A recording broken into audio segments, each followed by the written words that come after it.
Hey friends, it's Julian, and I am coming to you live. I mean, I'm pre-recorded, but right now for me, I'm live, and in a closet in Barcelona. Ooh, very fancy. It's summer. A lot of us are traveling, and we were unfortunately unable to make a new tape episode for you in time. Rest assured, though, one is coming. So, in the meantime, I have gone back into the archive and I have selected one of my favorites. When I meet strangers and they ask me what this show is about, this is the episode I end up talking about. We've got cool science facts about evil Trace. We've got a great guest, Ellen Weatherford from Just the Zoo of Us, the podcast.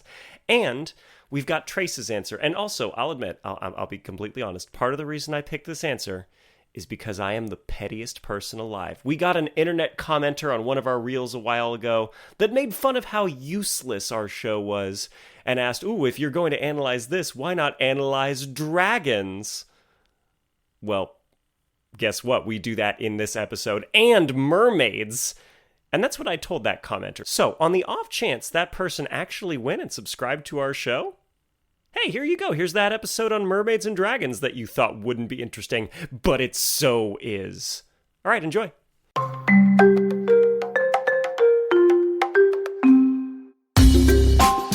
Hello and welcome to another episode of That's Absurd. Please Elaborate, the science comedy podcast where we take the most weird, wild, wonderful questions from you, our listeners, or perhaps each other, and try our very best to find the actual scientifically backed answers behind them. I am 1/3 today of the stable three-legged stool that is the hosting triumvirate we have gathered. I'm Julian Huguet. Wow. Triumvirate. I don't get to say triumvirate enough. I am tripod. I am one of the other legs, but hopefully not the one in the middle. I don't know. There are legs. What which kind leg of do you stools? not want to be? And Anyway, I'm Trace Dominguez, the other science communicator, and we have a guest this week as well. The third leg of our triumvirate seating apparatus. Ellen Weatherford. Hello, Ellen. No, see, the thing I said was tripod, and that's because it's a podcast. A tripodcast. Tripodcast. It's a three-footed cast. Well, this would be your third podcast that you're probably releasing. Ellen Weatherford, host of two other podcasts, Just the Zoo of Us, parentheses family friendly, and Spellbound and Gagged, parentheses not family friendly. And now you're our guest here today on That's Absurd. Please elaborate. Thank you for joining us, Ellen. Thank you so much for having me. I'm so excited to communicate some science with you guys. As we are. If this is your first time listening to our show, we answer these questions that we get from you, the listener, and our podcast patrons have now started to be able to vote on which questions we pick, although that has not yet affected our episodes. We're very excited that we do have some patrons, so if you want to join, you can. There's, a little link down in the show notes. It will affect our content in the near future, and right now our Patreon is still very small since we just launched it, so they will have a disproportionate effect. The lesson is get out and vote. Get out on and our vote. Patreon. On our Patreon. And your vote counts more now. What like a small handful of listeners want to listen to, unless you're totally cool with them being in charge of the direction of the show. You should go join our Patreon. If you're like into U.S. politics, right now we're Vermont, but we'd love to be California. Anyway, so if you would like an absurd question answered, please submit it to us in the show notes. You can call us, email us, you can send it to us any number of different ways, and maybe it will end up on a future episode. But this week, we've got a question from Ellen and two questions from listeners. I'm going to go first. I'm excited. I'm very excited about this one. I'm excited. We had to kind of fight over this question, and I'm a little bummed that you got it, but I'm looking forward to the ride. Go on, Trace. What's the question? There was a full-on arena gladiator sort of. It was. Boss Very music Olympian. started playing out of nowhere. Oh no, PvP active. You cannot fast travel when there are enemies nearby. Oh no! I hate that little blurb. You gamers are so silly. Nerds all around. Ellen, do you remember your question? Should I read it back to you, or do you? She's like, I'm ready. I never stopped thinking about it. I've thought about it every day since. Trace, How would one taxonomically classify a dragon? I'm not talking like bearded dragons, Komodo dragons. That's already like covered territory. Yeah. I'm talking wings, breathing fire, straight out of fantasy dragon. Where is this falling on the animal kingdom family tree? I love how surprisingly relevant this was, because just after you asked it, did you see that George R.R. Martin got really upset over like this exact thing? Really? Did you see? Yes. No. So you know how there's like the new House of Dragons season that's come out, right? I'm aware. I'm like most of it and through it. They have the Targaryens, right? And they have their crest. And the dragon on the crest had like 4 legs and wings. And George R.R. Martin, instead of finishing the friggin' books that he's been working on forever, decided to get all upset about this instead and went into the taxonomy of fantasy dragons and winged, scaly, fire-breathing reptiles and was very upset that the crest of the Targaryens was not accurate dragons. I also have strong feelings about dragons that are depicted with both 4 legs and wings. Yes. This is like egregious to me, abhorrent. Let's not steal your thunder, Trace. No. Trace, where do we start? Yeah, George R.R. Martin, get back to work. I know you're listening, George. I don't want to hear anything from you until you're done. The next words out of your mouth better be, I finished the books. Not a tweep, not a peep, nothing. Yeah. I agree. Get back in your writing hole. Get back in your writing hole, George. I'm a best-selling author. Sure, get in there. Okay, continue. I love that you guys brought up the hexapodal dragon right out of the gate, or really the creators of House of the Dragon, and then also us brought it up.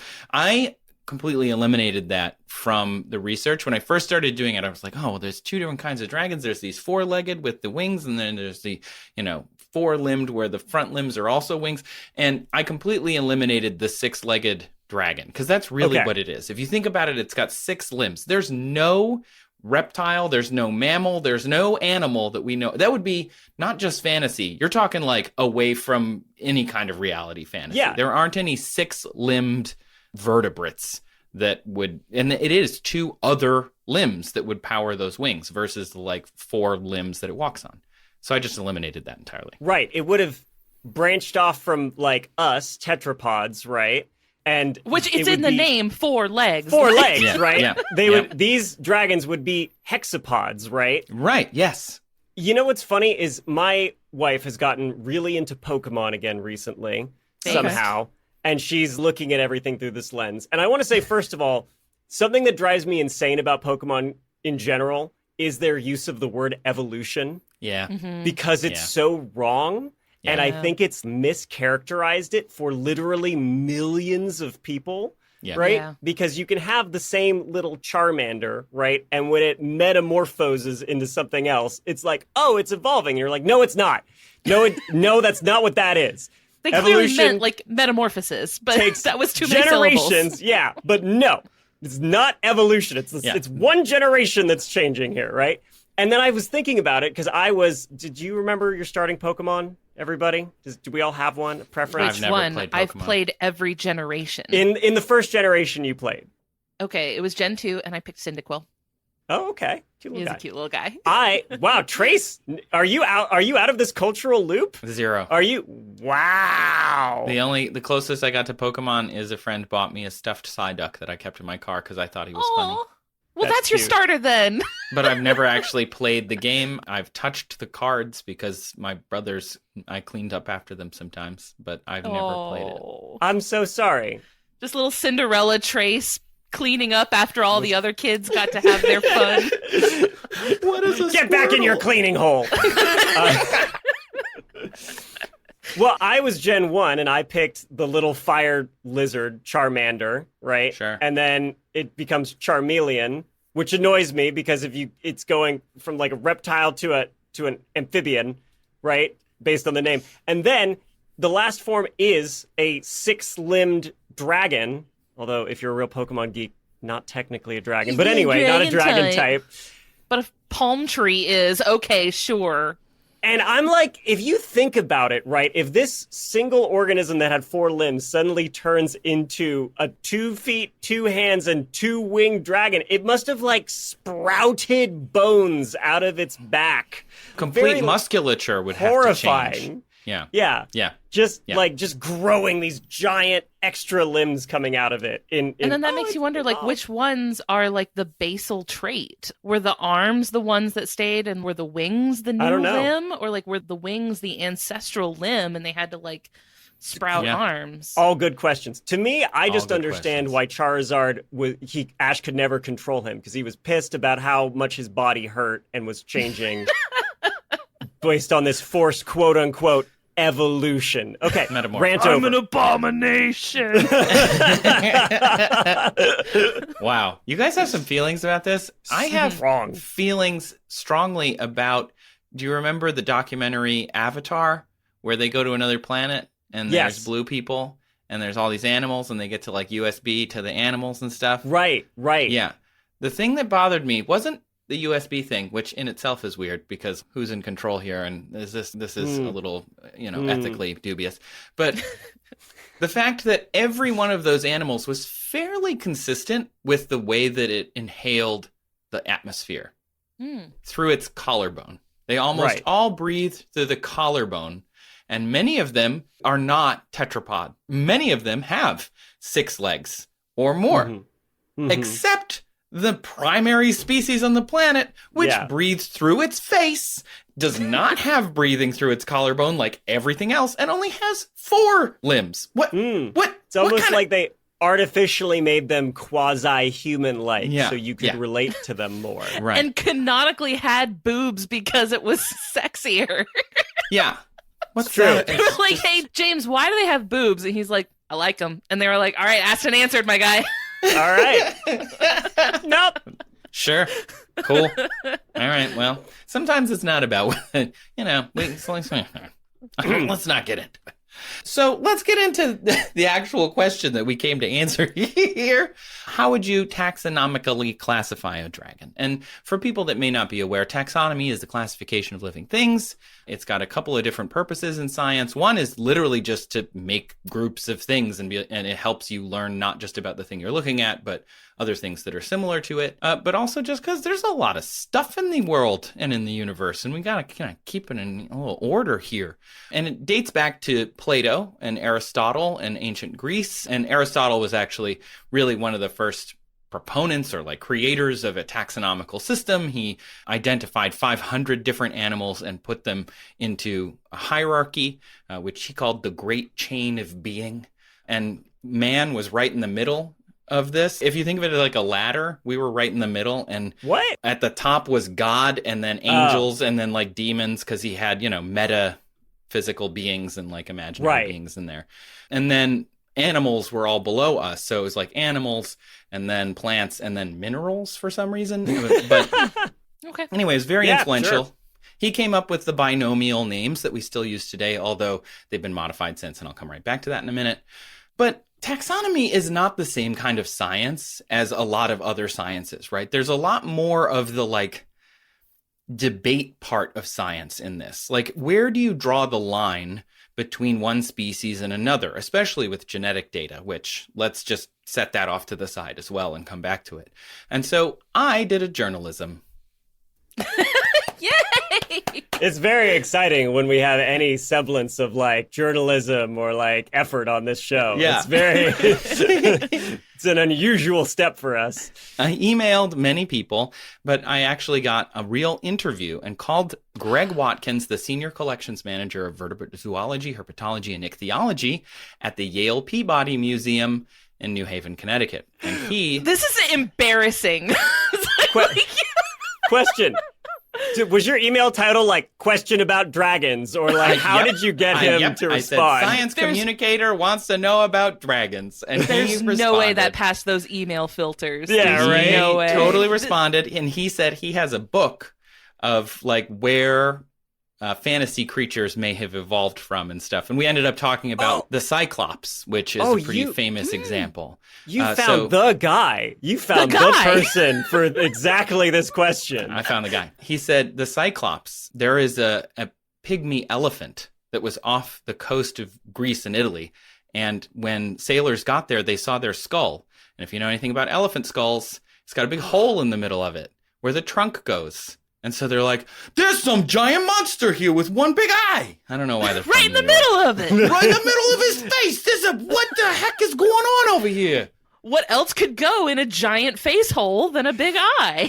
All people from the past talk like Batman villains. It's the Bat! Like Batman like the street goons. thugs in Arkham City that you're about to pummel the piss out of. Yo, you see that giant cyclops over there?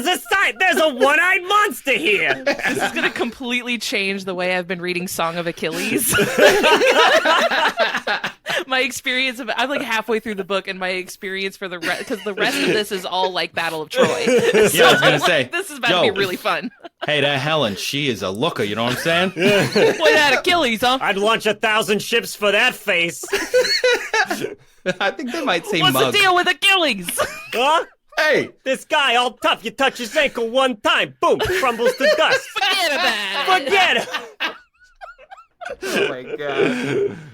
So I called Greg Watkins, and he was telling me that they follow the code. Let's go to the clip. There's a code that we follow, the International Code of Zoological Nomenclature, and we follow the code. And among the things the code requires is there be something vouchered in a permanent public collection. It can't be a photograph on someone's shaky iPhone or old Super 8 film of Bigfoot walking through Seattle.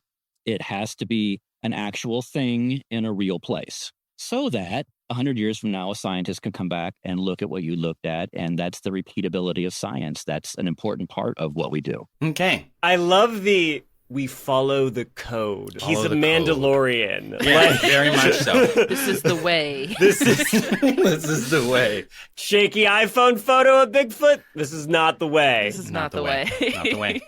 So if we were going to taxonomically classify a dragon, first we have to find one, right? And then we'd probably have to, and he went on to say that you could get a really high fidelity picture, some audio, and a bunch of other things. And then they might be able to create a holotype from that. But generally speaking, they would want one. And they would want to be able to look at it and study it so that they could do what taxonomy requires. And taxonomy is a science that includes identification, nomenclature, and classification of biological objects. And the order of that does matter. So it's characterization, identification, then nomenclature, so you name it, and then you would classify it within the tree of life.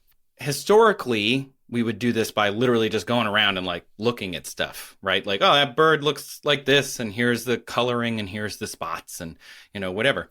And Aristotle, as I mentioned, was doing this, and he came up with this idea of animals with blood and animals without blood. And that was his first differentiator. So he started looking at animals, and he's like, well, this animal in the sea, this jellyfish, doesn't have blood. And this animal on land, it has blood. Basically, he came up with the idea of vertebrate and invertebrate, but he used blood as his example instead, which, you know, is what it is, but kind of interesting. And then eventually his protege, Theophrastus, continued doing what he was doing with animals, but with plants.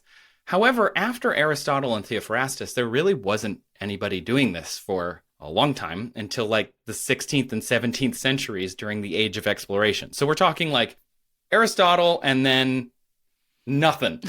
And then, What, like, They were like, we did it. nobody cared? It's good. They had better things to do? They They're like weren't- they blood just- versus no blood. I've heard all I need to know. there wasn't anybody making a whole list of everything, right? Maybe within their regions or within their countries or within their like local areas, but not like, let's classify everything. And then comes the Swedish naturalist Carolus Linnaeus. We still use the Linnaean system today with many caveats and different changes, but he continued the use of these binomial Latin names. And because a lot of people had just been naming things, things did get named twice. And so I asked Greg about that. Back in Darwin's day, a lot of things got named multiple times because they didn't know that the people in Denmark had them too. So you have to make sure you really have the only one or something that looks different. Genetics, you have to have DNA nowadays because why not? The technology's there and it's not that complicated. And to publish it, you'd have to put it, like I said, into an actual museum and give it a catalog number. They'll be cited. This is that specimen forever. And then the reviewers review it for the publication. And if they agree with your assessment that it's new, it's new. So that's it. Which is why I said that it's not a science in the same way as like, we're finding the Higgs boson. And it's like, okay, well, we can do this exact same experiment 1,000 times. There might just be one animal that we've found. There might only be one. And so we all have to agree that this one is its own species. And then we get its DNA and it's like, oh, this raccoon is really similar to this red panda in look, but has no genetic similarity at all. And so we start differentiating in different ways. And as things come up, a new study is able to be invented, just like in any other science, we end up finding new ways to classify and taxonomize things. Here are a couple of examples of things that we named twice. The Rosa sylvestris albacum rubore folio glabro is a pinkish-white woodland rose with hairless leaves. Then there's also the Rosa sylvestris indora sucanina, which is an odorless woodland dog rose. They are the same plant, exactly the same. And we just named it twice because two different scientists found it and were like, I'm the first one! I found it first time! This must have been so much harder before the internet, right? And databases that were easily searchable. It's also interesting to me that they both picked different qualities of the same plant as like the identifying characteristic. Like both of them found different things about them to be like what they consider to be the thing. So identifying about it, they put it in the name. Yeah, that's a really good point. Like Aristotle said, blood or no blood. But if you start looking at all of the different types of life on the planet, you can't just go blood or no blood, right? That's why we do vertebrate and invertebrate as a big differentiator. But the thing is, it's all made up. We're making this up. This is a system that we've invented. And so I find that really interesting. So Carolus Linnaeus comes up with this system, and again, this is where we get like the kingdom, phylum, class, order, family, genus, and species. He comes up with this kind of way of organizing things, and we end up using just that binomial name to describe anybody. So Homo sapien is a specific genus or genera, and then a specific species. Do you guys have any favorite scientific names for anything? Because I've got a couple. But... Boy, do I. I've got a few. I mean, I knew you personally, first place I go to is the gorilla scientific name, which is gorilla, that's right? A good one. Because that's a good one. They thought at first that gorillas were like in a genus all their own, right? Because genuses, genera, like the animals in a genera have the most recent common ancestor, right? Right. So that's the kind of umbrella they all fit under. And they thought, well, the only one in this genus is this one gorilla we found. And then they found another gorilla and they're like, what do we name it? So they named it gorilla. Yeah. The Western Lowland gorillas. Every time they were like, this has got to be the only one, right? Every time. And then you just keep adding more gorillas. That's a good Heaven one. help us if we find more, right? So that's the first place my mind goes. Ellen, though, I'm very Ellen, curious. I feel like could have an entire episode just about fun scientific names. I have one favorite that really stands out. Please. Hot Wheels Sisyphus. That was my nickname in high school. Tell me everything. What is this? It's a spider. And is it multicolored?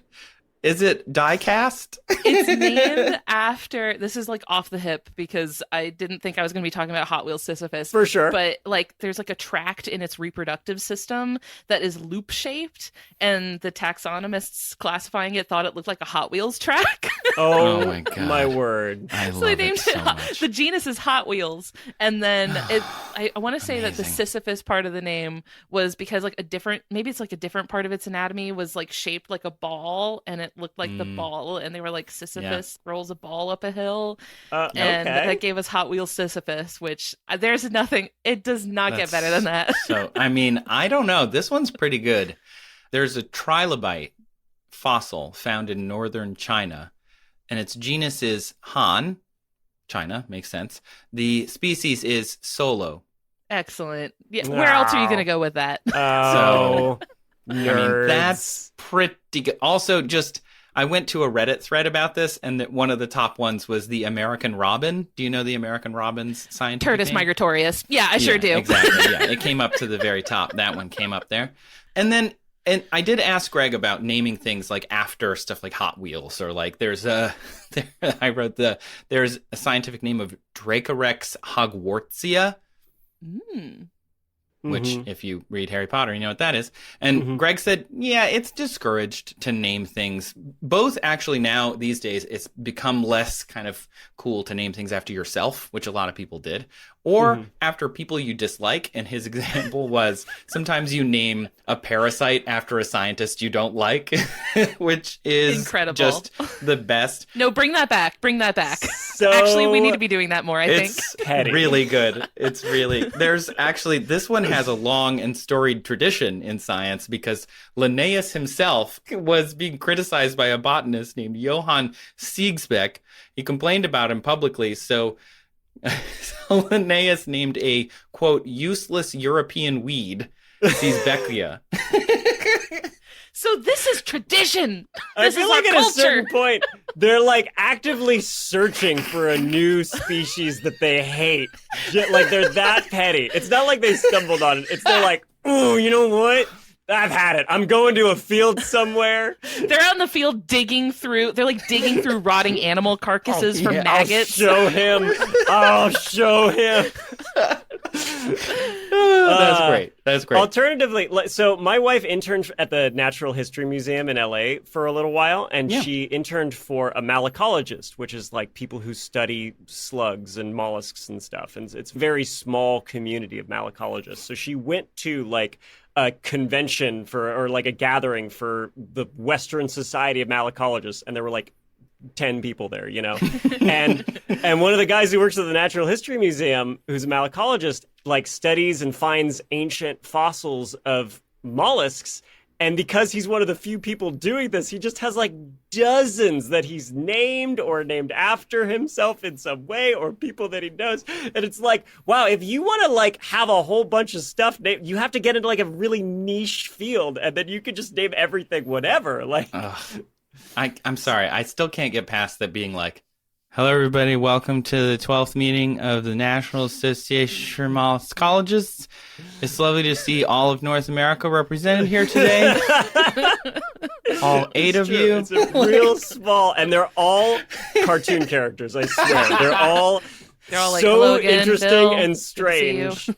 I love it, yeah. Bill, Jenny, Phil. The gang's all here. Yeah. Bill W. And they do presentations on like slug representation in pop culture that annoys them because they always put the eyes in the wrong place, like instead of on top of the eye stalks, right? I love that. Like we need to go school, to this. UC Santa Cruz, the slug's eyes are in the wrong place, and they're very upset about this. Oh, so good. Avengers assemble. Yeah, right. Yeah. Jeez, that's great. All right, so Linnaeus made a list of 12,000 different species of plant and animal. He published revisions of this list, and the 10th revision was in 1758. And at that point, we just all kept using that system. And so we still use that today. Obviously, there's still problems, and you get things like scientists classify things based on how they look or people they know or whatever it is, because maybe this one scientist discovers a lot of biodiversity. So in the 19th century, Darwin discovered evolution and started describing it, and that caused all sorts of problems because it turned out that a red butterfly and a white butterfly might be the same species, but we never thought about it before, so now we had to go back and rename things again. And then DNA does that even more, so let's take that back and say, like, now imagine you have all these species and you're like, wait a minute, where do we draw the line between this amount of genetic diversity being a species and this amount not being a species? Like, where do you go? How far do they have to be apart from each other? Because we are all quite similar genetically. So anyway, let's get back to dragons. Yeah. Dragons are made up. So some of this... What? You're telling me now for the first time. Yeah, I'm This is sorry. really upsetting news. Sorry to say that, everyone. Should have done a trigger warning there, but Yeah. they're made up. So because they're made up, we're not going to have a species. We're not going to have, specific things. So some of this I, also made up. I'm not the first person to do this. There are lots of different nerds who have done this over the years. But I did use some of their information and kind of compile things together based on logic, and then emailed another scientist at the Natural History Museum of London who got back to me, and I specifically asked him about dragon anatomy. Figuring they all started like emailing each other, like, look out for this guy. Is this weirdo bothering you too? Like, he's emailed so many people. This guy again. Ugh, this little podcast is so annoying. So the guy who emailed me back is Dr. Paul Barrett. He's a merit researcher at the Natural History Museum of London. He's an expert in evolutionary paleobiology of dinosaurs and other extinct ammonites. So I thought he would be really good to weigh in on something like this, because if you were to just look at species that have been on the planet, dragons do kind of seem like dinosaurish to me. I think there's a lot of like hypothesis that early people found dinosaur fossils, like didn't understand that things used to exist that don't exist anymore, and they just assumed this must be a dragon. Yeah. I think about that all the time. Or like when people who live in mountainous areas find like seashell fossils from when it used to be under the ocean and go like, there must have been a flood or something. I don't know how much myth originated from like trying to explain things in their environment that they just had no concept for. Yeah. Greg actually brought that up in our conversation as well. He's like, commonly, a lot of these things, you know, if you don't have a holotype and you just have some small pieces or whatever, which, you know, a lot of, for example, ancient human, we know a lot about from very small pieces of bone, and we're able to kind of piece, no pun intended, piece things together that way. But if you're an ancient person and you just see a giant femur sticking out of the ground somewhere, you probably don't think, oh, that's just a giant land animal that used to live here. And instead, you know, like the Cyclops skull, you try and put it into whatever you think it is. And, you know, Greg said he thinks a lot about this and what people actually saw when they wrote "Here be monsters" on a map, for example. What did they see that made them be like, that is a monster and we need to not go there? Because it was just some animal that probably still swims around out there today. So Dr. Barrett says that if we were to be able to capture a dragon, see one in real life, the first thing we'd want to do is take DNA samples. If it were dead, then we would want to pickle it in a spirit to preserve its organs. The skin, the soft parts. If you've ever been to a museum, they do have lots and lots of jars with lots of different organs in them. And if they could, they would remove and clean the skeleton and then maybe stuff the skin as a taxidermy specimen. Paul was like all in on taking care of this dragon and putting it in the, you know, the main hall or whatever museum. I've been to a biodiversity museum. That was one of these like taxonomy museums that like, cool. It's in Vancouver in British Columbia at the like University of British Columbia. It's called the Biodiversity Museum. But like when you go in, first of all, blue whale skeleton hanging from the ceiling. That's a flex right there. But then, like, the whole museum, it's set up more like a library than like it doesn't have dioramas and exhibits and stuff like that. It's rows and rows of cabinets and shelves, and you just walk down the rows and look at all the preserved specimens that are like either taxidermy or wet specimens in jars. Actually, while we were walking through, we could see researchers with little rolling carts walking down the aisles, getting specimens out for their research that they were doing. So we got to see them unlock some of the little drawers, and we got to like see things that are normally locked away because they just happen to be getting them out for research. It's really cool. It sounds a little morbid to be like, pickle it and put it in a jar, but it's actually so cool. It is really, really cool. Sounds like a great date idea, if you ask me. I was there with my husband. It was actually very romantic. There you go. That's so cute.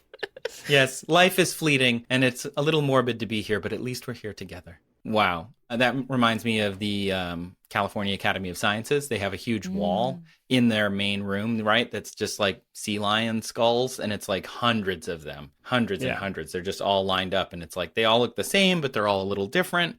And I've done a couple of videos over the years, one about taxidermy specifically, and like how long some of those animals existed in those exhibits that you go see. So I went to the Natural History Museum of LA, and the lions that are in their like Africa wing have been there for 100 years. That's a 100-year-old pelt, and it's covered in arsenic. So that's one of the reasons they handle it with gloves to keep the bugs off of it. But also, if you touched it, it would be bad for you. So scientists really want to be able to maintain these things for as long as possible. They had at the Natural History Museum of LA, they had drawers like that, and you open them and it's just the same animal over and over and over again, hundreds and hundreds of ground squirrels or red-tailed hawks or whatever that are these different species, so that scientists can come look at them and say like, oh, these are all examples of this. And if we find a new one that's a little different, we can compare it to all the ones that we have.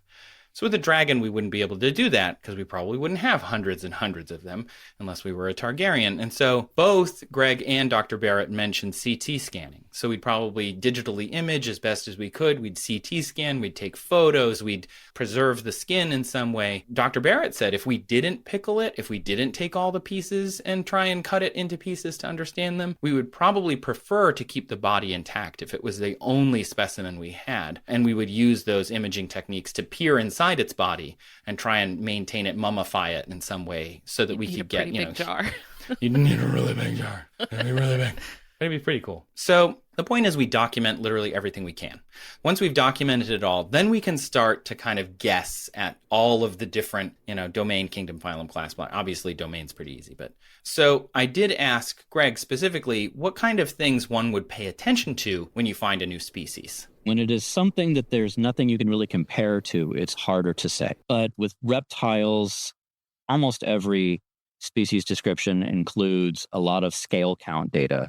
How many scale rows around the body, how many scales in a row of either a standard length or from the neck to the tip of the tail, anything like that. If it can be counted, it is. Okay, face scales are wonderful for that because that you can see them pretty clearly. A classic Tolkien dragon has a great crest of scales around the back of its head that probably means something. And in general, if you can imagine that it has to do with how you move, how you find food, or how you find a mate, people will look at it to see what kind of data there may be in that, because selection would have done something on that character.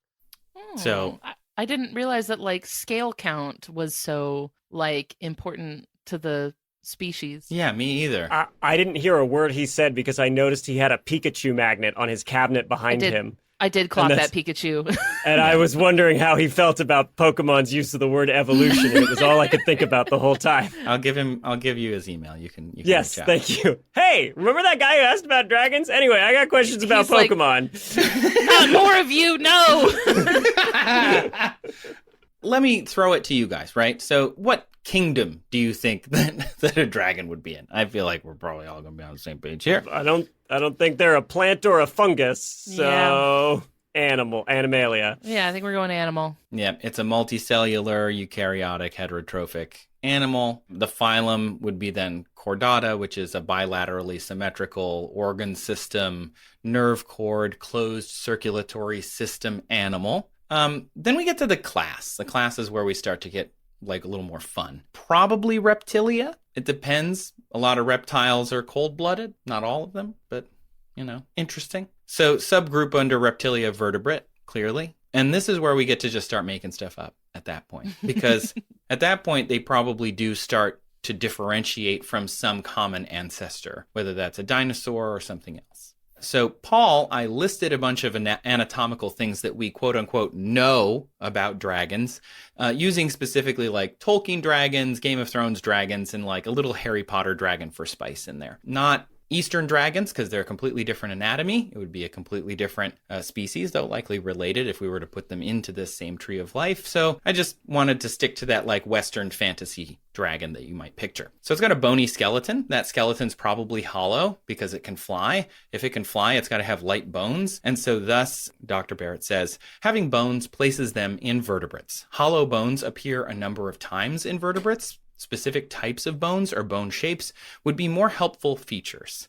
He also said with breathing, they probably breathe with lungs, which is common in land-living animals, amphibians, birds, reptiles, mammals, and even some fish. Interestingly, and I want you to put a pin in this, dragons are said to have a smell. When you are around them, they tend to smell not great, like brimstone or gunpowder. This is in some of the lore about dragons, so keep that in mind. They're tetrapods. They have 4 legs, which includes all land vertebrates, although, snakes would be an exception because they do have some exceptions. Sometimes less, never more. Yeah, exactly. So, again, if dragons had 4 legs and 2 wings, we're not going to even go there. Interestingly, dragons lay eggs, and so, according to Dr. Barrett, this feature is widespread across birds and reptiles, so that kind of gives us more data that they're going to be in one of those groups. It doesn't narrow it down much, though, and egg color and patterning might help distinguish eggs from other reptiles and other birds. They grow very large from very small eggs, which I found really interesting, and both of them kind of keyed in on. Dr. Barrett said the large size has evolved lots of times, so it isn't a very useful feature. It also changes as the animal grows, so you need to know their adult size versus their teenage size versus their baby size, depending on what species you're looking at and what specimen you have. And they don't usually use size much to determine taxonomy, which I thought was kind of neat, unless those species are really related and one only grows to, human-sized and the other dragon grows to house-sized. Those might be different species. However, what Greg had to say about size was really fascinating. Let me play this clip and see if it makes sense. Yeah, laying eggs. It's interesting in the fantasy movies where they show the dragon egg and then the adult dragon, there's a huge disparity in size. That's not that different from dinosaur egg versus adult dinosaur. So what it implies to me is they grow really fast. Or they have some social order where somebody helps protect tiny babies. Yeah, so parental care is a thing, and it's often in these things that get really big and are pretty resilient on their own as adults, but when they're little, even a blue heron could swallow you. I would think that they probably have a pretty detailed parental care based on having few but small babies that are vulnerable. Or you lay a few eggs frequently.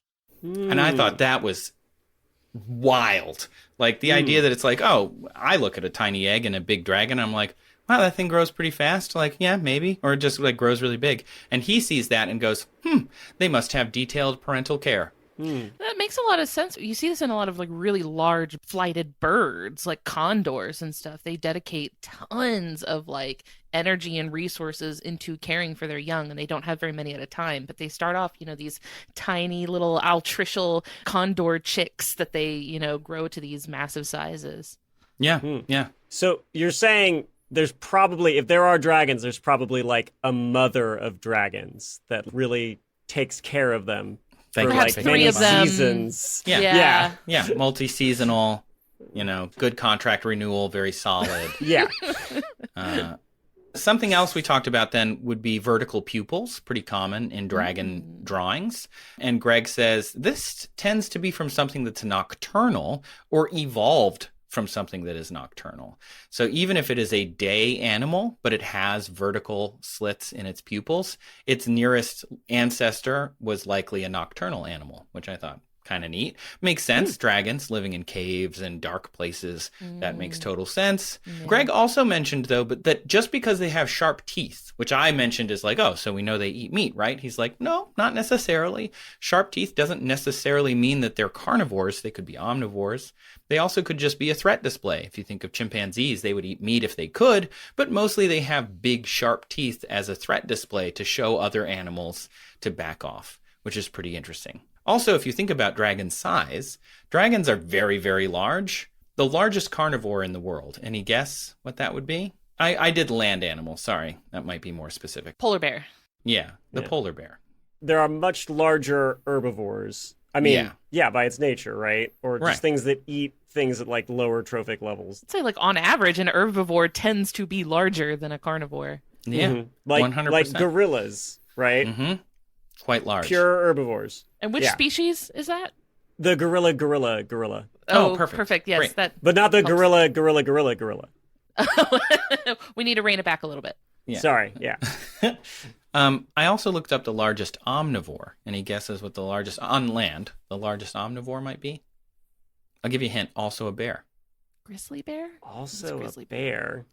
Don't say panda Brown bear, bear? because they're not bears. No. Okay. Kodiak bear. That's a Kodiak. Oh. Okay, all right. Yeah. Okay. And then the largest overall on the planet is the whale shark, the largest omnivore. And so they can grow quite large. And so perhaps the teeth are more used for intimidation. And then there are some times that you see them grab prey with teeth that they then use their flames and fire breathing to cook.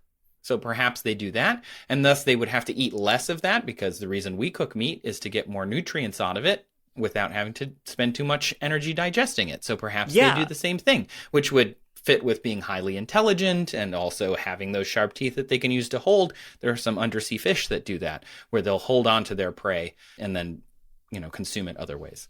I was thinking the long sort of needly teeth, that's deep sea right there. Like all those deep sea weirdos have the really long needly teeth. Yeah, because if you find something in the deep sea, you better be able to hang on to it. That's right. Yeah, like the odds of finding another thing again are slim. So you got to make the most of every chance you can to just... We're friends now! Screw that thing. Please don't leave me! So if you were to meet a dragon in the wild, it's probably related to some nocturnal flying species. A lot of people point to the Quetzalcoatlus, which is a giraffe-sized, egg-laying reptilian pterosaur, and the main drawback there is that they look like a pterosaur. They don't really look dragony. They look more like, pointy and kind of birdy. Yeah, and so big, goofy, dumb birds. Yeah, like big, dumb, silly bird things. The wing design of the pterosaur, though, does have that, kind of front limb wing attached to the body and then a hind limb. The thing is, someone went through the trouble to look at all of the different bone structures within those wings, which I really appreciated. The pterosaur has basically a really long pinky finger, and it's just like, pew, and that's where its wing attaches to. It's very fancy. It's always got its pinky out as it flies along. Hello there, hello. Whereas birds, like modern birds, they're kind of fused together. They don't really have fingers. All of their fingers kind of fuse together into a wing. And then bats have that like... mega finger. Yeah, the 5-fingered mammally wing thing. Is like how dragon wings look. Like they have like individual fingers with the webbing in between. Mm-hmm. Yeah, exactly. Mm-hmm. So Ellie Mayfield from the University of Montana, she was an incredible undergrad who wrote this honors thesis that talked about these bone structures. She cited something as the potential order for dragons as the Scansorioptergid, which is a small non-avian dinosaur that translates to climbing wings because it had hind limbs with an arm with fingers extending into the wing. So it's a dinosaur with finger wings. So that's pretty cool, and it used them to grasp while also flying. Sound familiar? Kind of like dragons. So if we were to go with an order of Serischia, which is the same thing as the Sansorioptergid, that would be maybe make sense. Dinosaur only really has 2 orders. There's Serischia and then Ornithischia, which is mostly the herbivore dinosaurs. And so this one would be an omnivore or carnivore dinosaur. So it totally makes sense there. And then Greg told me that you probably don't want to use Draco because at that point you're getting into the agamid lizard in Southeast Asia. So instead for the family, I started looking in a different direction. Oh, also, the Sansorioptergids likely hoarded shiny things because they're more related to birds who like to hoard shiny things. Oh. That's something. That's also why I picked that as the order. But now we're into family. And with family, I just kind of made it up based on what we know about dragon anatomy, right? Okay. So dragons, they have these wide-ranging habitats. They come in lots of different colors. They have teeth on the outer rims of their mouths. They don't thermoregulate, maybe, but maybe they do. So I came up with a family of Magneterogamidae, which is a great winged dragon lizard. The Gamidae is actually a dragon lizard that already exists. So this would just be a giant winged version of that. On thermoregulation, you mentioned that they are likely derived from something nocturnal, and they live in caves and seem to be adapted to the dark. That would imply to me that they have some degree of thermoregulation because they would otherwise need to be spending time in the sunlight. They would need to be getting that warmth from the sun. So and they breathe fire. There's literally fire like inside them. That's what I'm wondering, right? I'm wondering if the fire source is something that's like an internal like thermoregulation thing. Mm-hmm. Yeah, exactly. Instead of like the waste product from biological processes like us that is heat, right? Mm-hmm. Instead, there is some chemical process that produces fire and therefore, keeps them warm. Yeah, and I agree. Active. And it could be that some dragons are more warm-blooded or have thermoregulation and others don't. Maybe some dragons do have to spend time in the sun. You know, dragons come in all these different sizes in fantasy. Some live in caves and some live in castles and some are like living on mountaintops and stuff. So here's where I split into 2 genera, Igneopteryx and Vesperopteryx, which is fire-breathing dragon and not fire-breathing dragon. The reason I use vesper is the Latin word for basically nighttime. So I thought that would be kind of fun. So, and whereas Ignopteryx is Greek for fire. So vesper, cool word, James Bond reference, tasty cocktail, evening star. Cool. You could call them the Vespertine Dragons. That would be so cool. Vespertine Dragons. Great band name. Just gonna throw it out there. Oh, Vespertine It's already a Bjork Dragons. album. So if you don't want to get in trouble with Bjork. Dang it. I was thinking more really good roller derby name, Vespertine Dragon. The Vespertine Dragons. Yeah. So then we end up with these genera of like fire breathing and not. And then we get to the species. And the species level would just be literally something that defined it from something else. One might be regalis, which is an impressive or magnificent, so it might be just a really big one. So you could have an Igniopteryx regalis, which would be a fire-breathing, very large, impressive dragon. You could have the Vesperopteryx spinosus, which is Latin for spikes. So you have a spiky dragon that doesn't breathe fire, which makes sense. You could have the Vesperopteryx draconis, which is a medium-sized dragon, or an Igniopteryx viridis, which is a green fire-breathing dragon. You know, you could kind of break it down however you want. So This is where that's it's jazz, baby. you just kind of make it up. You could have a different genera, too, for different skull morphologies, because if you think about some fantasy dragons have really long, kind of pointy skulls, and others have kind of wide, fat skulls, and it probably has something to do with what they're eating. And we would have to find a bunch of species that does that. But the thing we haven't talked about yet, fire breathing. Yeah. How do they do We've that? alluded to it. How I they don't do? know. How do they do that? I was hoping you'd tell me. How breathe fire they? So, How do hot? bombardier beetles. Have you heard of bombardier beetles? Oh, I sure have. Yeah, the bombardier beetle. They're so cool. They're super cool. Julian, you want to tell us what they do? Yeah, so they have, and correct me if I misstep, but they have like 2 different chemicals in chambers within their bodies. Mm-hmm. And when they're threatened by something, they turn around and out of their butt, they combine these 2 chemicals, which react with each other in like a explosive exothermic reaction, and they spray it all over whatever is threatening them. 100% nailed it. Which might include Charles Darwin, right? Have you heard the story? No. Didn't he like put one in his mouth or something weird like Yes! that? What? Yes! That's so He stupid. was out there being a naturalist, looking at stuff, and they're like these really bombardier beetles. They're like orange with the green, blue, like cool looking. iridescent wing cover wings, whatever those are called. I always forget, you know, but like he's like, oh, cool bug, you know, and he holds it. And then he's like, oh, another cool bug, right? And then he finds a third cool bug. Oh, but he's only got the 2 hands. He's like, where can I keep the first cool bug? Put it in my mouth. The little that's a goblin place? part of his brain was whispering in Yeah. his ear. It was whispering in his ear like the Green Goblin. Put the bug in your mouth. Put the bug in your mouth, Charles. So Put it in your mouth. I think this is inspiring, right? Because you can be brilliant and have ideas that change the world. And sometimes you can also be a complete idiot, and it's okay. Like, it's Julian, fine. that's a really good point. You're doing great, Thank you for sweetie. bringing that out. Put the bug in your mouth. Put bug in Darwin mouth. Put He bug. didn't know what No it hands would left. do, Where right? go? Mouth. Only got one option. He had no idea, though, that this thing had, like, this freaking shotgun ass and when he put it in his mouth. And I think it went off, like, in his mouth and injured him. I'll have to double check that. But Of yeah, all like, of the creatures on this planet for him to put in his mouth, Oh. he picked The the one. The one. I mean, yeah. Can't say the universe doesn't have a sense of The humor. one with an acid cannon. Yeah, an acid cannon. wait, I found it. Hold on. He wrote a letter to another naturalist, Leonard Jennings, in It's 1846. like, Leonard, you are not going to believe my And he day. wrote this. my tongue is still hurting.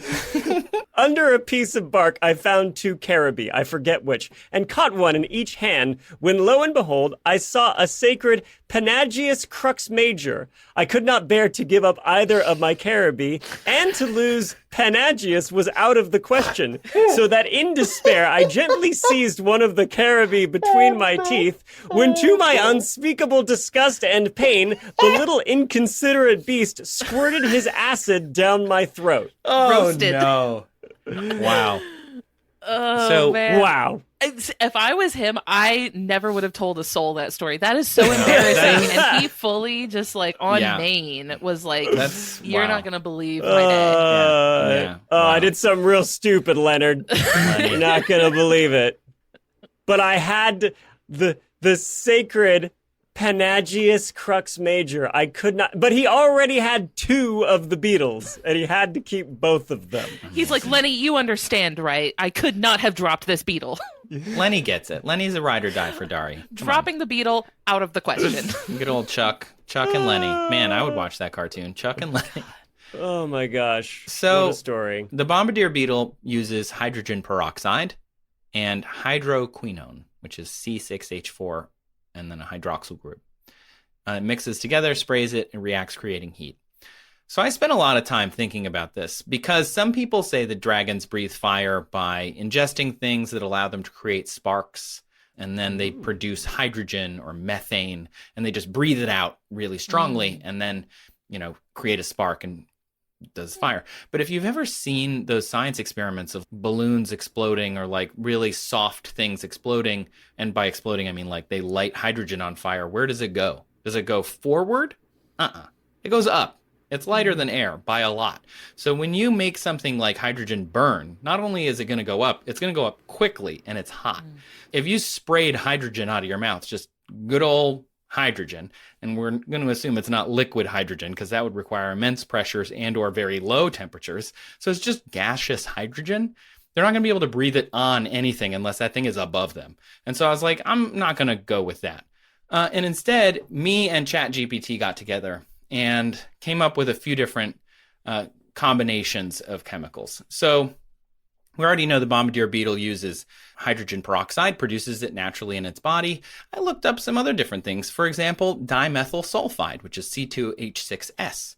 It's produced in nature by microorganisms, phytoplankton, comes from breaking down corn, cabbage, beetroot, and seafood, and it's a pretty common biological compound, the most common to contain sulfur.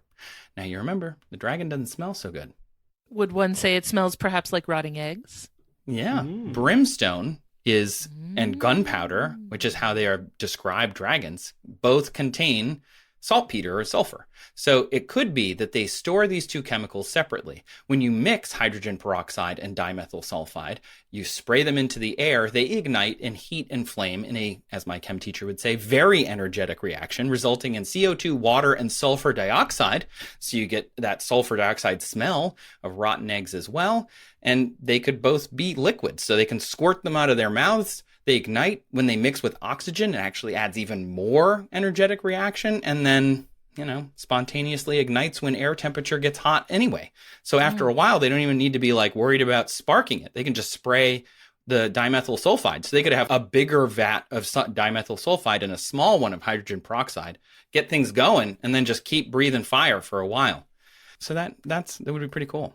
Yeah, you mentioned that chemical is produced by microorganisms.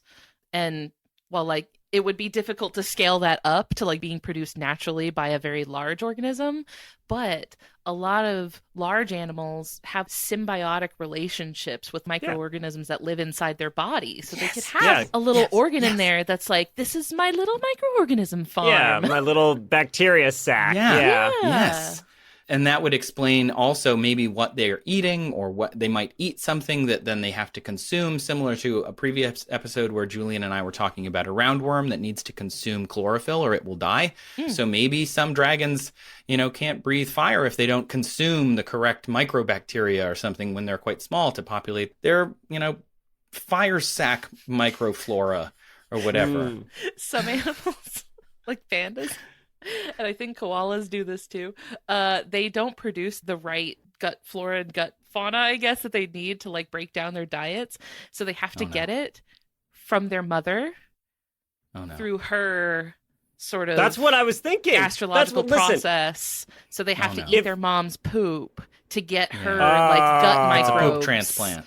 Pandas are the worst animals. I've said it forever. And you did mention that the dragons would probably be exhibiting a lot of parental care. So mama's hanging around. So maybe she's passing some of those gut microbes. She just squirts to a her little, babies. squirts a little out of the right sack. Just give you a little of that microflora, and they just lick it right up, you know? I was imagining how birds feed their young, right? Just Yeah. like regurgitate, you know? Yeah, and these are very bird-like, might have some similar instincts. Yeah, so maybe the mother is like passing her like fire-producing bacteria to the young. Oh, so like when the baby's first like flame spout is like a big moment for them, you know, when they're young, like they can't do it yet, and then they build up the biome and then they like hiccup. It's really cute. Oh They my God, sneeze so and cute. fire shoots out. Okay, so to answer your question, Ellen, after this very long walk, domain eukaryote, kingdom Animalia, phylum Chordata, class probably Reptilia, order Ceretia, family Magnetero-Agamidae, and then 2 genus or genera of Igneopteryx and Vesperopteryx with various species, Regala, Spinosus, Draconis, or Viridis, or whatever. Yay! Yay! That was thorough. That was Thank very you. thorough. That was amazing. Yes, That's exactly what I wonderful. wanted. It's hot Loved in here. it. And special Loved it. thanks very much to Greg Watkins from the Yale Peabody Museum and Dr. Paul Barrett for answering my flurry of emails. I can't believe anybody takes us seriously Thank you for so 5 much. minutes at all. That was great. Amazing. Let's take a quick break and come back with somebody else's question. I think it's going to be Ellen. All right, welcome back, everyone, to That's Absurd. Please elaborate. If you took the time to join the Patreon while we were on our break, I'd really appreciate it. If you haven't yet, go look in the show notes. Maybe you can. It'll be great. But in the meantime, Ellen, you had a question that you answered from a listener this week. Is that correct? That is correct. And I'm so excited to answer it. All right, so what's the question and who asked it? This question is from Riley. Hi, Trace and Julian. My name is Riley M. I'm in Phoenix, Arizona in the U.S. And my question is, if mermaids exist, what would they realistically look like? And I mean, if we discovered mermaids today, what would they look like? Would they be deep sea creatures? Would their lung capacity be weird? What parts have to be fish versus human to be a mermaid? I think about this a lot. I wrote about it in one of my sci-fi creative writing classes in undergrad, and now as a biology master's student, I think about it even more. I used to talk about this with my tattoo artist, and then we ended up tattooing one of our versions on me. His name is Creechy. But I would love to hear what you guys think these mermaids would look like. Thank you so much for this podcast. What a treat, what a dream to be alive at the same time as it. Have an absurd but wonderful day. Bye. That was so so cool. good. That is so Okay, cool. Riley, the more they talked, I was like, oh, they're cool. Oh, they're cool. Oh, they're cool. I started getting intimidated. I was like, oh no, this person is too cool. Oh, no. Guys. Oh, no. I have Oh, to no. I bail. hope we never meet. The illusion will be broken. Oh, wow. I was just going to start by saying I loved how much. Oh, there's a picture. She the hell is sent in a that? picture of her tattoo. She sent in a It is- picture of her tattoo. Perfect. Oh my God. It's absolute nightmare fuel, as it should be. For those listening in audio form, it is not your cute Little Mermaid Disney Ariel. No, no, no. No, it is like a deep sea creature come to land with like a humanoid face and arms, and then And that's like eel-like tail. Everything else has totally lost the plot. I love it so much. That's so great. And I love Riley can just be like, yeah, I got a mermaid tattoo. Bam. Wow. Oh my gosh. Oh. So when I, saw this question, I really jumped at it because it gives me an opportunity to talk about something that whenever I hear about it, I foam at the mouth. I go into a sort of fugue state and I'm like, okay, you're going to hear me talk about this for a while now. And that is the aquatic ape hypothesis. Oh, yes. I have some friends that are zookeepers that get visibly upset when this I comes up. go Okay. feral. Like a Yeah. beast takes over my brain and I can't control myself. Like the first time I heard it, my process of looking into it was asking my friends who are like zoologists, like, "Hey, have you heard this?" And like I triggered something. They probably deep immediately and combusted. primal in them. They were They just so, burst into flames on the They were just like, so angry. Okay, Yes. go on, Ellen. Okay. Julian, what are you thinking? I'm taking y'all. Let's step in our time machine. let's go back to the year 1960. Oh, Yes. okay, good. Not too far. An article is published in the magazine New Scientist. And this article is an essay by marine biologist Alistair Hardy, which Alistair is such like a cool mid-century name. Yeah. Every like weird scientist from the middle of the century is all named Alistair. So Alistair Hardy is a marine biologist. He posts this essay pointing out that humans seem to have a lot of traits that we commonly see in other aquatic animals. So sort of his big ones are having very little body hair, because we've lost a lot of our body hair, which you see in other primates. Most primates still have most of their body hair. We also have very high levels of body fat right underneath our skin, which is something you see in a lot of like aquatic animals that use like blubber to warm themselves, right? That like high subcutaneous fat, something you see in a lot of aquatic animals. So his suggestion is that these adaptations could have helped early human ancestors hunt and forage in shallow coastal waters. So his suggestion is maybe our human ancestor was something that was maybe had an aquatic lifestyle that was more adapted to swimming, grabbing fish out of the water. He didn't mean fully, totally living with the whales and the dolphins. He kind of meant more just like spending a lot of time along the coasts and in the water. Now, important to note is that at the time, there were much bigger gaps in the hominid fossil record than there are now. Millions and millions and millions of years completely unaccounted for because we just hadn't found the fossils yet. Like, we just didn't know. We hadn't found Lucy, and I know that because they named Lucy after the Beatles song, which possibly wouldn't have come out then. Have come out in 1960. I almost made a joke about how excited I am for the Beatles to come to America now that we're back in time. Okay, fair. Alistair Hardy wouldn't have been excited about that because that threw a whole wrench in his thing. But so at the time, there were these huge gaps in the fossil record. It was kind of anyone's guess, right? They were like, I don't know. We don't know what humans were doing for these huge stretches of time. So this guy was a marine biologist. He's kind of spitballing. He's like, well, you know, here's what I think as a marine biologist. This is the stuff that I know. So I don't know. Maybe it's this. He was kind of vibing. Like, he was just like riffing just like, off of the whole, like, I don't know. Yeah. Where'd humans come from? I don't know. I don't know, man. Let's figure it out. You know what? It was the 60s, you guys. It was like right at the start of it. But he was sitting in some like tapestried living room. This would have come out in 1960, so this would have been like probably developed during the late 50s. So I don't know if that was like yet in the sort of psychedelic craze, but maybe he was he was early on in that. Maybe he was an early adopter. Yeah.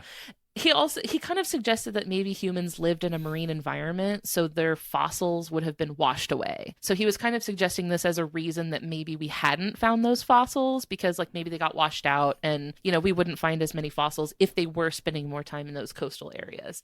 So eventually, after, you know, more science is done, more fossils are found, this gets contradicted. So actual archaeological finds filled in those gaps did not line up at all with his hypothesis. He was thinking they were more along the coast. The early human ancestors were definitely not. They were more inland, much more inland, far away from the coast. It was basically disproven. And then Hardy actually later said that after papers like all over the country started picking up his essay and reporting on it as a scientific conclusion.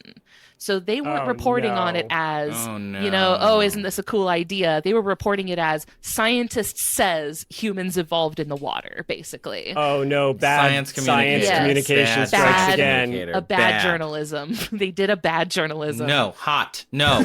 Don't touch. Don't touch. No touching. No touching. And so the paper started picking up his essay and reporting on them as a conclusion. And he actually started writing letters to the papers asking them to correct their articles. He's like, please don't say this. Like, you are misrepresenting what I was, like, I was guessing. I was just having fun, basically. Yeah. This was for funsies. Just spitballing. Just he's out there vibing and you're like trying to take it too serious. It's not that serious, bro. It's not that serious. It's not that deep. Yes, but they really ran with it. They took off. So that was 1960, and then sort of in the following, you know, decades after that. Fast forward, this thing kind of dies down. Like, it's sort of on the fringes, but not a lot of people are really talking about it. The aquatic ape hypothesis, it's dead in the water, and it kind of like dies down, and people aren't really talking about it much until fast forward to the year 2012.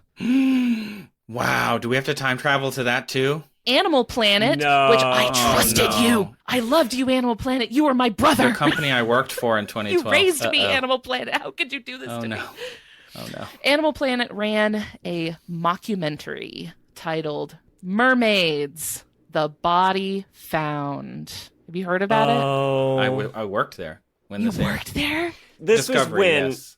the business of it's important to talk about the business of television, right? Because Yeah. this was when like reality TV was making good money for like return on the investment, and they were like, we're going to shift our programming to be a lot more like lowest common denominator. Like we're going to basically abandon the doing good science communication thing that this company was founded on and just go for the cheap views and, you know, more revenue that way. Their clickbait era. Trace and Yeah. I, as people working for the digital branch of Discovery, I always viewed us as kind of like the torchbearer for how it used to be. Yeah, we still really cared about not sensationalizing things and being accurate, and were really frustrated when the television branch that has more prestige and weight and viewers went in the direction it did. Yeah. So yeah, really upsetting kind of era for us. Yeah. And for me genuinely. personally as a viewer, right? Because I Yeah. had grown up Yeah. on Animal Planet and like still had a sort of old flame in my heart for them. And I would like still turn them on sometimes to be like, maybe there's something on right now. Oh no. Yeah. Megalodon. What? No, damn The it. thing about those Again. mockumentaries too is you wouldn't know it until the very end. There'd be like a little thing in the credits, like a Yes. small one line of text Yep. that was just like, by the way, 100%. none of this is real. This Yes. is fiction. Yeah. Right. Everyone wasn't streaming at the time. You know, people were kind of streaming, but this wasn't like, it wasn't totally there yet. People were still watching live TV. So if you just turned it on in the middle, I think I looked it up and there was a disclaimer at the very, very beginning, but like you said, literally one sentence on the screen for like a few seconds at the very beginning of the program and at the very end, but it was like in the middle of the credits in a weird way. Yeah. So if you just turned it on in the middle, you would have totally missed those disclaimers and had no idea that this was a work of fiction. Like they said it on there. They were like, this is a work of fiction. All of these people are actors. None of this is real. This is just for funsies. But if you just watched it in the middle, as most people did at the time, you would have no idea. And I specifically remember, because I was in high school at the time, I would have been a senior in high school. And I remember, because I clocked it immediately. I knew exactly what this was. I was like, that's not real. But I had so many friends on Facebook who were basically like live posting, and they were like, can you believe it? This is the government's been hiding mermaids from us. And I remember being like distressed. I remember who it was. I remember who they were. The people that were like posting about the no. mermaids. You I still remember who they judge were. them. I still in my brain, it's back there. Brad, I've never looked at you the same way. Now that I've railed about how much I hate these things, can I also share my biggest secret shameful thing I think I've done Please. in all the years that I've been working? And that is when I first moved to LA and I moved down here to work in film as an on-camera actor before I got into science communication. One of the first and very few things I ever booked was one of these fake documentaries. As a UFO expert Oh my named God. Kurt Wiggins. And we filmed it out in the desert of North Africa, which looks suspiciously like Simi Valley. And it was like, I remember, so the audition had it originally as like something involving, portals to hell and Satan and stuff. And I thought it was ridiculous. And then I actually got the part and got the script. And it was instead, like that was a cover and it was all about UFOs instead. But it was like just every single UFO conspiracy buzzword like thrown together on like UFOs and the Bermuda Triangle. And I was reading it and I'm like, this is so ridiculous. No one can take it seriously. And so like I got paid a very meager amount of money that I used to buy a bed because I didn't have a bed at the time. I was so poor. And like I still have that bed. The bed that UFOs bought. Yeah. And I thought it was harmless, right? And I was like, nobody's going to take this seriously. And then one day, like I come back to my apartment, I lived with 4 other dudes, and one of them had a girlfriend, and she was like, you son of a bee. I was watching this. I thought it was like legit. And then your face shows up. So in a way, you did combat misinformation. Yeah, for one person. By and existing. then spread it probably a lot for all these other people. Hopefully they forgot all about Julian. it. Yeah. Do you think when you first started doing science communication, there were people in the audience that was like, is that Kurt Wiggins? Wait a minute. I think I got a couple comments, and I was like, no, Kurt Wiggins died in the deserts of North Africa, and I'm alive, so that I can't possibly be Kurt Wiggins. Have you ever seen Julian and Kurt Wiggins in the same room at the same time? I mean, yes, that when Julian's standing in a room, Kurt Wiggins is there. Yeah. So yeah, the Mermaids documentary has been a thorn in my side for years, not just because it was annoying, like it was like this whole like government conspiracy, like mermaids are actually real thing, but because it kind of revitalized this long debunked hypothesis of the aquatic ape and made people, it kind of gave new life to it, to the point that now people flood my TikTok comments with it all the time. It's very annoying for me personally, and I have to like be annoyed by it constantly. But all of that is to say, scientists have tried the whole maybe there are mermaids thing. It got debunked already, but it's fun to think about. So, to answer the listener's question. I thought you were going to say, but they're real. No, yeah, right. But little did you know I have one in my house. It's locked up in my basement. Yeah, I've been holding on to it for just this moment. This is where the news is breaking. Gosh, journalism. So to answer the listener's question, I think we have to just kind of say, what if? What if they did? Mm-hmm. What if I'm going to interpret this as if mermaids exist, the if mermaids exist part. I'm going to interpret that as what if there was a branch of maybe an early human species split off and went back into the ocean. We've seen terrestrial animals go back into the ocean many times. Whales and dolphins started as ungulates. They had these, early hooves, and they went back into the ocean. So they're like, we've this sucks. Seen it happen. Yeah, like pinnipeds, like sea lions and seals. They went back into the ocean. Manatees, completely different like branch of the animal family tree. They also went back into the ocean. Like we've seen this happen quite a few times. It's not like that far-fetched. Yeah. I had even heard that the myth of mermaids comes from sailors seeing manatees. I'd heard that too. And I guess they were real lonely and horny because they were like, damn. Yeah. Now, okay, this is funny to me because have you guys ever seen manatees in the wild, like in person? I haven't seen Not them in the wild, no. no. I'm from Florida. Oh, okay. I've seen hundreds and hundreds and hundreds of manatees in person in the wild. There's no way. Because from above the water, it's literally just, it looks like a big rock. Like, there's no way. Like a there's hump. no Just way a you're hump. mistaking this thing for Yeah. a person. It's That's just a big kind of rock. what I always thought when I had heard that. That's what I They thought. saw manatees. And I'm like, manatees. Of all Yeah. things. You barely even clock that it's an animal. Yeah. Maybe if they described it to somebody, there's a great Instagram account that's medieval art of animals from like faraway places. It's just the worst, like horrible children's level art of just imagine somebody describing an animal you've never seen. It is a lot of game of telephone. I mean, that's how we got so unicorns. funny. Was by someone describing rhinos, and then like over time they're like, I don't know, horse with horn. So like, horse with a big horn on it.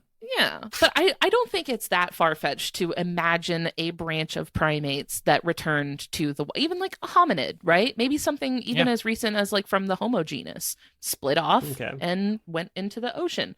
I don't think that's so far-fetched. I think we can riff on that. I think we can have fun with that. As the poet Sebastian said, under the sea, darling, it's better, down where it's wetter. Take it from me. Take it from me, yeah. So I think that if humans did adapt to being aquatic, first, I don't think they would need to go into the deeper parts of the ocean because being mammals with like a high metabolism, I think mermaids would need access to much more regular sort of nutritionally dense food than you would find in the deep sea. Because once you get into the deep sea, food is few and far between. And most of the stuff you're going to find there is going to be things like jellyfish or like planktonic microorganisms, like things that are, it's not going to be a lot of bang for your buck, basically. And we talked about why you need the sharp, pointy teeth, right? Yeah. Like grab on to stuff. When you find a friend under the ocean, stab him with your pointy teeth and take him everywhere with you. Never let go. But I think that like being a high metabolism sort of like mammal, I think we would need access to more frequent food than we would find in the deep. Also, we would probably still need to come up for air.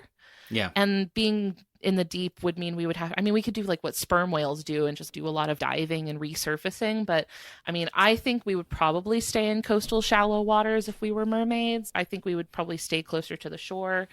But just for funsies, if mermaids were adapted to deeper parts of the oceans, I would actually see them going in more of a blobfish direction. I would see them doing with maybe more soft-bodied, because they have to survive pressure, right? When you get into the deeper parts of the ocean, you have to survive under lots and lots of water pressure. So I'm imagining lots of very soft, very flabby skin. So blobfish, for example, they don't have a swim bladder because their swim bladder would pop under the pressure that they have. So to control their buoyancy in the water, they have this very flabby, soft skin, so that they can sort of, like, the fat is very buoyant, so it can help them, like, control their buoyancy in the water without being crushed under pressure. So I could see us doing something like that, maybe adapting to have softer bones that aren't going to snap under the pressure of water. So maybe like softer or thinner bones, right, that aren't going to be so, like, rigid in the water.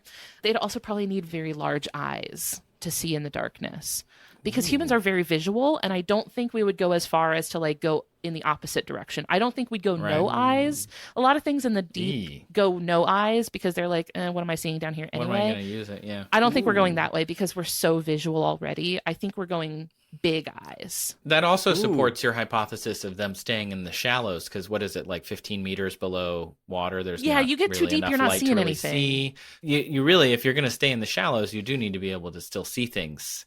And it's still like an evolutionary advantage, similar to kind of what Greg was saying in my answer. If it has to do with how you find food, how you find a mate, or I can't remember the third one already because that's how my brain works, that, it's probably selected for that. Do you think, right, because there's also some deep sea adaptations to hide from predators, and they include either being translucent, right, like the clear sort of animals, or having bioluminescence, or my favorite one is when a lot of deep sea animals are red. Since red light, with the least amount of energy of the wavelengths of colored light, penetrates the shallowest right before it just stops going farther in the ocean. If you ever, like, go on a scuba dive and cut your finger, your blood doesn't look red when it comes out because there's no red light to reflect. And so, a lot of deep sea prey animals that try and hide, they are red, which effectively makes them invisible, which I think is really cool. So, but I'm wondering if it came up to the surface, it's like horrible humanoid fish thing that's also like bright red. Yeah, and red is not a difficult color for the human body to produce. So, if we were going to try to be like blue or purple or something, we'd be out of luck because we don't have the right pigments to make blue. So, but we could do red easy, like we could turn pretty red. Like, I think that would be, if we were going to go deep sea, I think we'd want to be bright red. But I think the big eyes are important. Long needle teeth, that's important. So Ariel being a redhead, though, that part is accurate. That totally tracks. So totally accurate. Now, that does bring up, though, the hair problem. Because all of that long flowing hair, huge issue.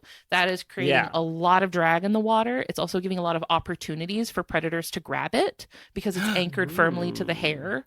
Right? So a predator could easily yank that hair, and like you're done. So like can't have that. You gotta lose no hair. No capes. So bald.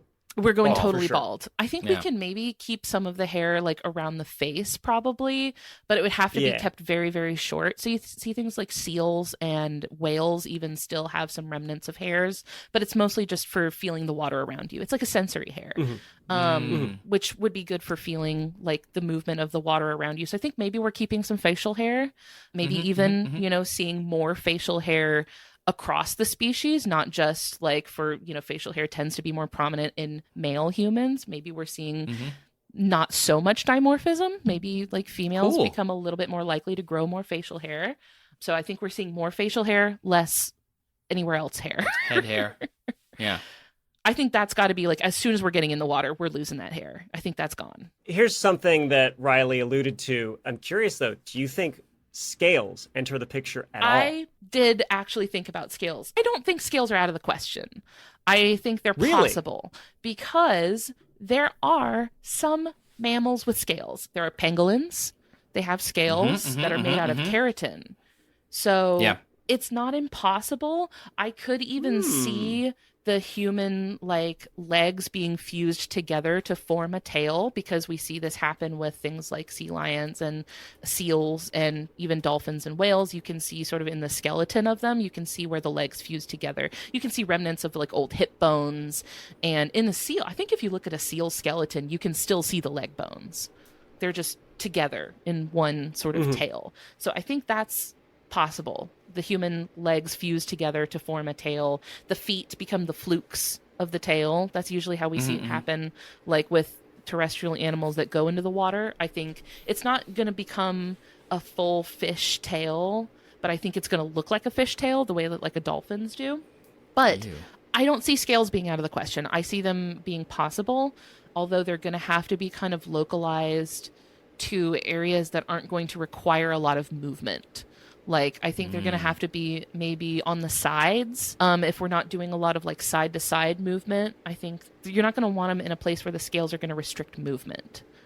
Okay, so you'd probably maybe like I can see them protecting like the rib cage too, or something like that. Like but the then, underbelly.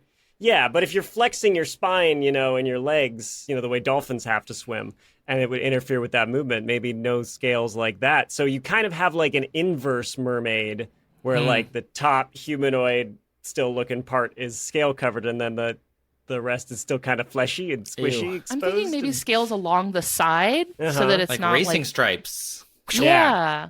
Cool. But they would be, if they are keratin scales, then they're mostly going to be like brown, like sort of brown colored scales, because keratin, imagine like a rhinoceros's horn, your fingernails are made of keratin. Right. So it's going to look like your body's covered in fingernails, basically, which is not horrifying at all. It can come in different colors too, I guess. But Then you can paint them.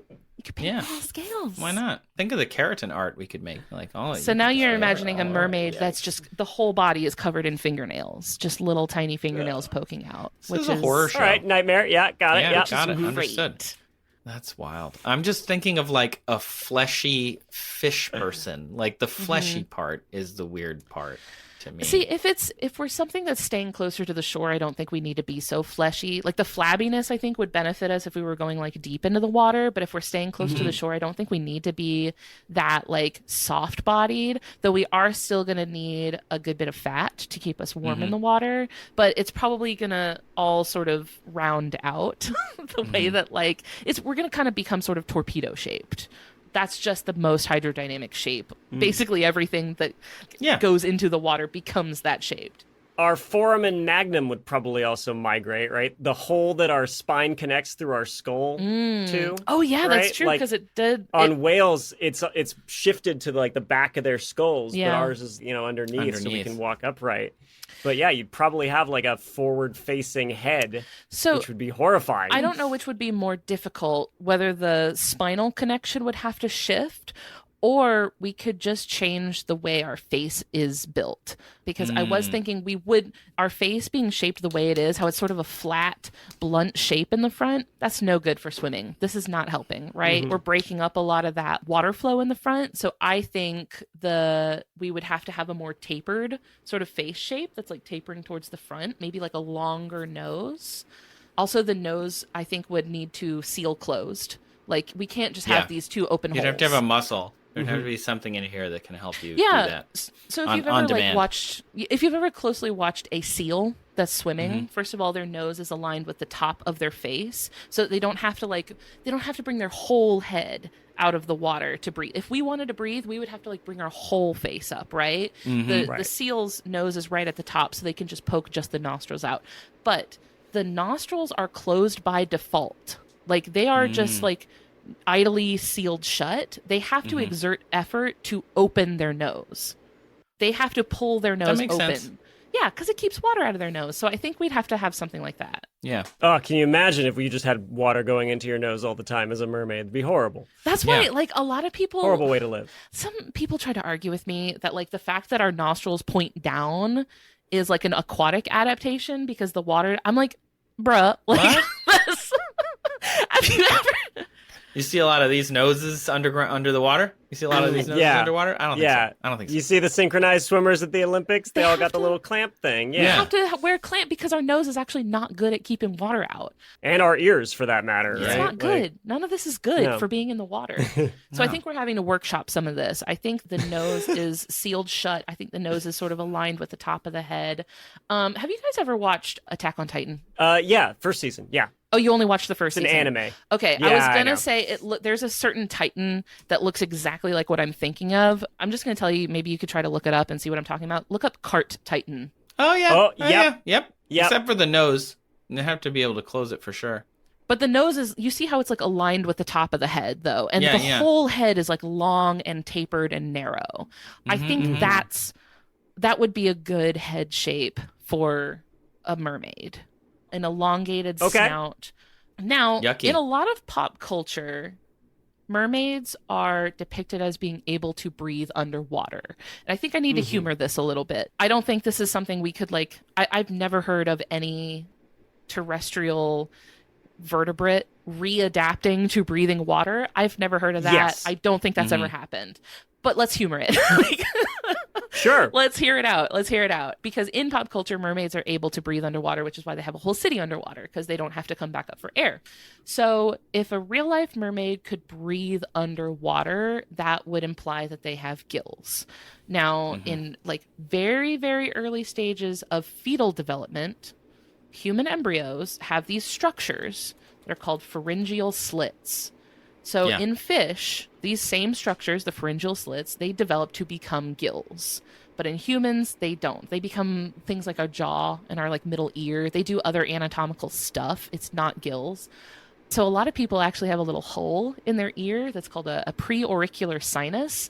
And that's thought to be pharyngeal slits that didn't quite close up all the way, which is sort of like a really ancient leftover from our ancestors' gills, because all tetrapods came from, you go way back, you're going to hit fish. You go back far enough in anyone's family tree, you're hitting fish. We're fish, technically. We're all fish. We fall under the big umbrella of fish still to this day. 100%. If we are all fish, then none of us are. Right. So I think the most logical place for gills on a mermaid to be would be the reemergence of gills from the pharyngeal slits. So that would put them around like our lower jaw, sort of right under the ears. Actually, it kind of looked like in Riley's tattoo, the gill placement there was like, it looked like there were some sort of like ridges that I am assuming were gills. And that was kind of what I was thinking of. It looked like they were right underneath the mermaid's jaw. So that seems to be the most logical place for gills to be, I think. Cool. Okay. All right. Yeah, I'll humor it. I'll allow it. Yeah, a lot of this is going to be vibes. Like, you have to let some of this slide. Yeah. Okay, so you see, you've brought up a picture now of Riley's tattoo again. Which we'll put on our Instagram, by the way. We'll put it out there. So you can see those little like ridges along the neck, that's kind of what I'm imagining. Those could be something like gills. I also like that in Riley's tattoo, instead of hair, because like I mentioned, the hair's got to go, these are more like tendrils. And the tendrils, I've seen a lot of deep sea creatures with long tendrils. Those tend to be things like prey capture. So like jellyfish might have tentacles that when something touches one of the tentacles, they'll, absorb it back up so that they can eat the food. In oarfish have these long tendrils that have little bioluminescent paddles on the end to sort of draw predators away from the main body of the animal. So maybe if there was going to be some bioluminescence, we could have like some long tendrils. I don't know of any bioluminescence in mammals. I don't know of bioluminescence in any vertebrates, but I do know of biofluorescence, which is where an animal's body, like you see this in platypuses and wombats and some other types of, I know it's in some marsupials and monotremes and stuff, but if you shine a black light over them, they will glow. Yeah. Those are fun. Right. Not totally bioluminescence, but like it's something. So I could see biofluorescence being a thing because it's a thing in mammals, Also, if we're visual, if we're visual beings, maybe some, in this branch of evolution, it becomes some find a mate kind of thing. I'm underwater in this dark environment. I can fluoresce a little bit or do something that attracts a mate more. We would also need to adapt our eye shape, I think. I think maybe the round pupil is not going to be working so great for us. I think maybe I'm thinking of like an octopus sometimes has a vertical or a horizontal. So cuttlefish have a W-shaped pupil, which is really helpful for seeing different amounts of light in different parts of the water column. So like the narrow points at the top help them see the bright areas, but then the broad bands at the bottom help them see the dark areas. Cool. So it's a pretty cool way for them to see like at different light levels based on whether they're looking up or down. Without having to dilate. Yeah. I think they can dilate, if it's like nighttime, right? And it's going to be dark. They can open up there. So I'm thinking maybe more something like a pupil shape tweak to help us see in lower light, Also in Riley's mermaid tattoo, this mermaid still has long arms and long fingers. I don't think we would keep those. I think we're getting rid of those. I think we're doing maybe maybe not getting rid of arms. That's a little too extreme, I think. Maybe they're becoming much shorter so that they're they not have to be like for something, like for eating. They'd have to be for like grasping and getting food, or there'd have to be a benefit to them, right? And for humans, manual dexterity is really important to us. Like, it is a huge advantage that we have. I don't think we're totally getting rid of that because it's something that is we're so adapted to it. We're so specialized in manual dexterity. I think maybe we're going the way of otters and maybe having like very short arms that aren't going to drag us down too much in the water, but also having those fingers, right? That are super cute. Still able to break open some clams on your tummy. Yeah, I think we still tummy. have fingers, but I think we're shortening them. I think we're making them much shorter, but still having them as an option. And also still having our thumbs. Please don't lose your thumbs. If you've got thumbs, you got to hold on to those things for dear life. Yeah, for sure. That's like a huge advantage. Yeah. So, I mean, I can't really draw a picture for you. I mean, I wish I had thought ahead to try to draw a picture, but yeah, I think that's some of the things I'm looking for. An elongated snout with a nose at the top that seals shut. I'm looking for long, sharp teeth. I'm looking for short arms, and I'm thinking we keep the fingers. 6 figures and trust fund. That's what I'm looking for. Trust Wait, are we fund, describing blue your ideal eyes. man, or Yeah, blue eyes. Oh, and also definitely webbing between the fingers for sure. Oh yeah, all webbing, all Can you day. imagine if the live-action Little Mermaid remake had gone in this direction? Because I think it would have done great. better at the box Would've been office. great. They would have done Would've been numbers, Yeah. but like with a completely different demographic. Yeah, All the horror Yeah. freaks, Yeah. all the sickos. Exactly.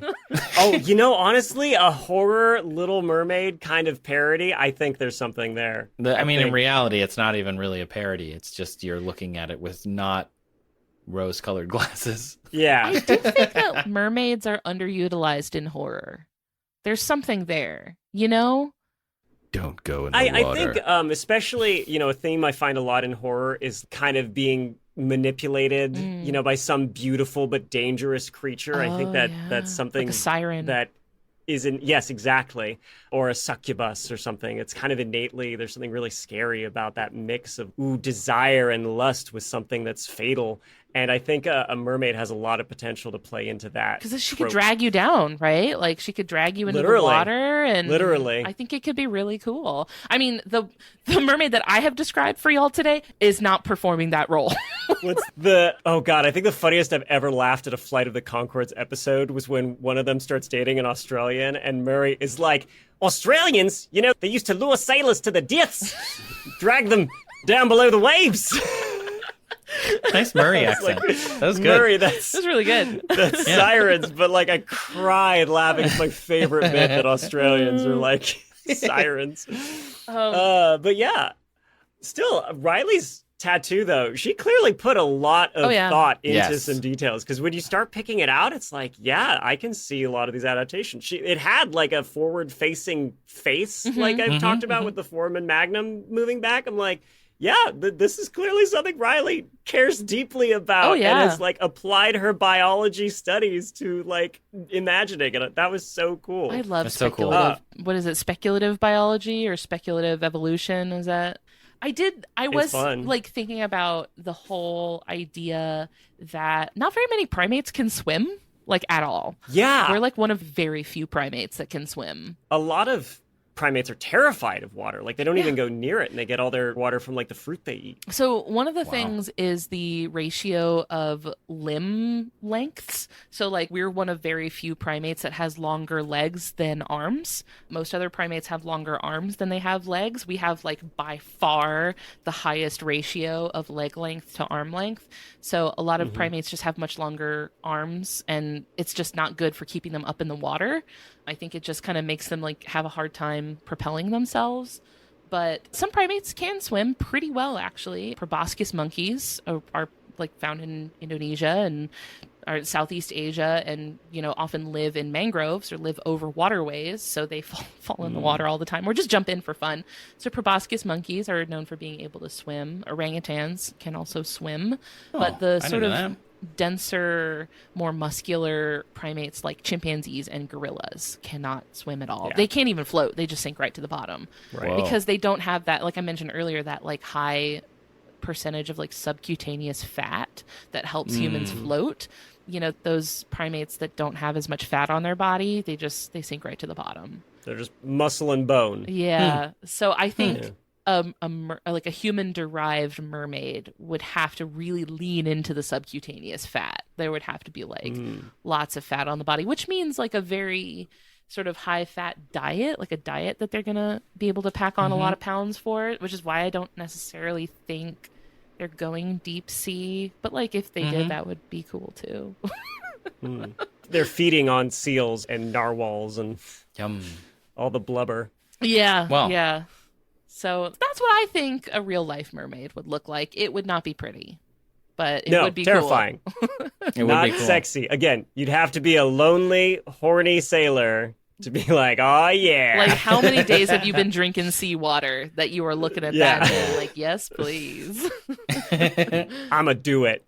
I'ma hold my grog. On that note, Hear me out. Hear me out. Listen. On that note, let's let everyone ponder that while we take another break and come right back. And welcome back yet again to the final chapter of this episode of That's Absurd, Please Elaborate.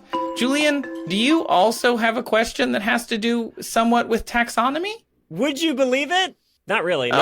Oh, okay. No, I know. Combo breaker. Sorry. Yeah. But it is biology related, or it gets to that. And I deeply love it and the rabbit hole that it made me follow. So I'll just tell you, our question comes from Wren. And Wren asks, if you made a mirrored duplicate of Trace, would he survive? Would he be evil? Oh, no. Wren elaborates, saying, if some enterprising individual was to create a duplicate of Trace, it sounds like they're working on this like in their basement, that was perfectly mirrored down to the molecular level, would he survive? Would he be evil? This is naturally completely hypothetical. Okay, good. I'm glad that Wren assured Sounded us. so defensive. If someone who was definitely not me cloned Trace. was cloning Trace, but for some reason the technology I've invented to do it produces a molecularly mirrored Trace. Wow. What would the consequences be? I think Wren's asking, like, why do my Trace clones keep dying? Yeah, that's what it sounds Is like. what I heard Dang it. kind of at the end of all that. I could be left-handed? That'd be fun. That's what I was thinking, right? So I started at like the macro level. Yeah. You know, if you were a mirrored version of you and you were left-handed, right? Would anybody care? Maybe somebody would notice. I mean, I would care. I always notice when people are left-handed. I don't know why. Everybody important in my life always seems to end up being left-handed. My wife, multiple very close best friends. I don't know why. I'm not I left-handed, just so I select know where I left-handed stand in your people. life. Yeah, you're a rung below that. But I also love the evil twin trope thing. Yeah. And I've thought about it a lot. I remember when I was a kid, there was, did you ever watch the show Darkwing Duck? Oh, yeah. Let's get dangerous. Exactly. Yeah. Well, they have an episode where there's like an evil, identical version of Darkwing, and his only thing that sets him apart is like these big old thick eyebrows that just won't quit. And Traditionally evil big eyebrows. yes. I remember being like 5 though, and he's doing all this evil stuff that's so out of character for Darkwing, and all of the people around him are like, what's going on with you, man? And I was like, how do you not see the eyebrows? Like, not understanding that was a cue to me, the child viewer, and not the people in the world around him, right? Have either of you ever made a major, like, hair or, like, face change overnight, right? Yeah. It's easier for me to describe as a man with facial hair. You might grow a beard and then you shave it off and you go about your day the next day. The surprising thing is most people will not notice. They will not notice a single change. Yeah, people are generally unobservant. Side note, you want to score easy points, notice. Yeah. Like if somebody gets their hair done and you just say, did you get your hair done? You can make their day. That was one of the... Even if you're wrong. The second time I saw my mother-in-law and I noticed her hair had been like lightened and dyed, and I asked her, like, did you get your hair dyed? She just stopped dead in her tracks and went, yes. And then she was like, Dawn, her husband, he didn't notice. It's been 3 weeks. That's a power move right there. Way to go. Just a note to throw out there. Also, I happen to know that both of them listen to this podcast. So They're going to be delighted that you mentioned it. We had the fun experience of my husband, who has been growing a beard for maybe 8 years or so. Big bushy beard, and shaved it recently in front of our 3-year-old son, who has never seen him without a beard, did not know it was possible for him to not have a beard. Trauma. So we knew that he was going to be pissed if all of a sudden Daddy just didn't have a beard anymore, right? We were like, we have to shave it with him in the room. He has to witness it happening for him to understand that you're still the same person. So sure did, had him in the room, shaved his beard off, and the child was not pleased. He did not like that at all. That's hysterical. He was so mad. One more fun anecdote, then we'll keep it moving. But I had a friend who, her entire life, her dad had a mustache. And not like a crazy handlebar or curly, just like a little not an evil mustache. Lip caterpillar, right? And then she went off to college, and she came home one day, and he had shaved it off, and she walked into their house and saw him, and she called the cops. She thought it was like an intruder. No, it's me, honey. Get out of my house! Tell me something only my dad would know. Evil version of Dad. Tell me something only my dad would know. Well, when you're changing a tire, the first thing you... All right, you're good. Yeah, you pass.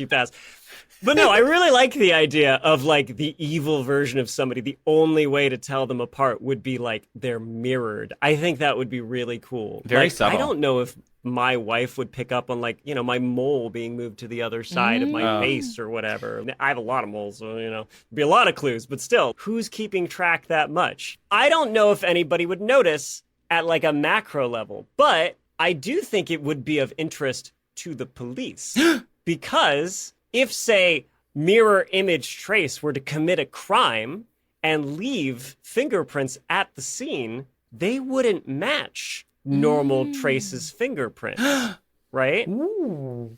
Like, everybody has unique fingerprints, and that includes identical twins. Their fingerprints are not the same.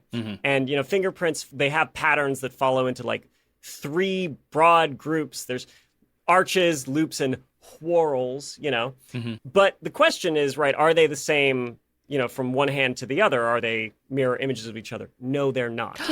So if mirror trace were to leave fingerprints at a crime scene, it wouldn't come up, as trace in the database. It would be very confusing if there was also like video camera footage, right? It would be an interesting mystery. I'm looking at my fingers now. Yeah, right? That makes me wonder, oh my gosh, would your DNA be different? Oh, I went into that spiral too, Ellen. No. And it's great. Would like the A's and the C's be flipped and No. Okay, Trace is onto something here. But first, we have to talk about an important concept in organic chemistry. I know this one. That is, Trace, you want to say it? I love this word. Chirality. Chirality. Yes, right? It's awesome. So, chirality is when two things are non-superimposable mirror images. The example that is easy to understand that they always tell you is like your hands are, chiral structures, right? If you look at your 2 palms, you can see the similarities. You can see they're the same structure. But if you put one hand on top of the other, like back your hand to palm of the other one, your left thumb and your right thumb don't overlap, right? You have to flip it over. Yes. But now it's not a mirror image, right? The back of your hand does not look the same as the palm of your hand. Right. Okay. This concept applies down at the molecular level, and it comes up a lot in organic chemistry, and it is very important. Because, when we are first learning chemistry and we're taught, like, the molecular formula of things, right? We're just taught, like, letters and numbers that tell you how many of what element are in something. But that is far from the complete picture. For example, trace. What is the molecular formula for glucose? C6H12O6. Correct. 6 carbons, 12 hydrogens, 6 oxygens, right? What is the molecular formula for fructose? Oh, I don't know. You've already said it. C6H12O6. It's C6H12O6. Got it. Right?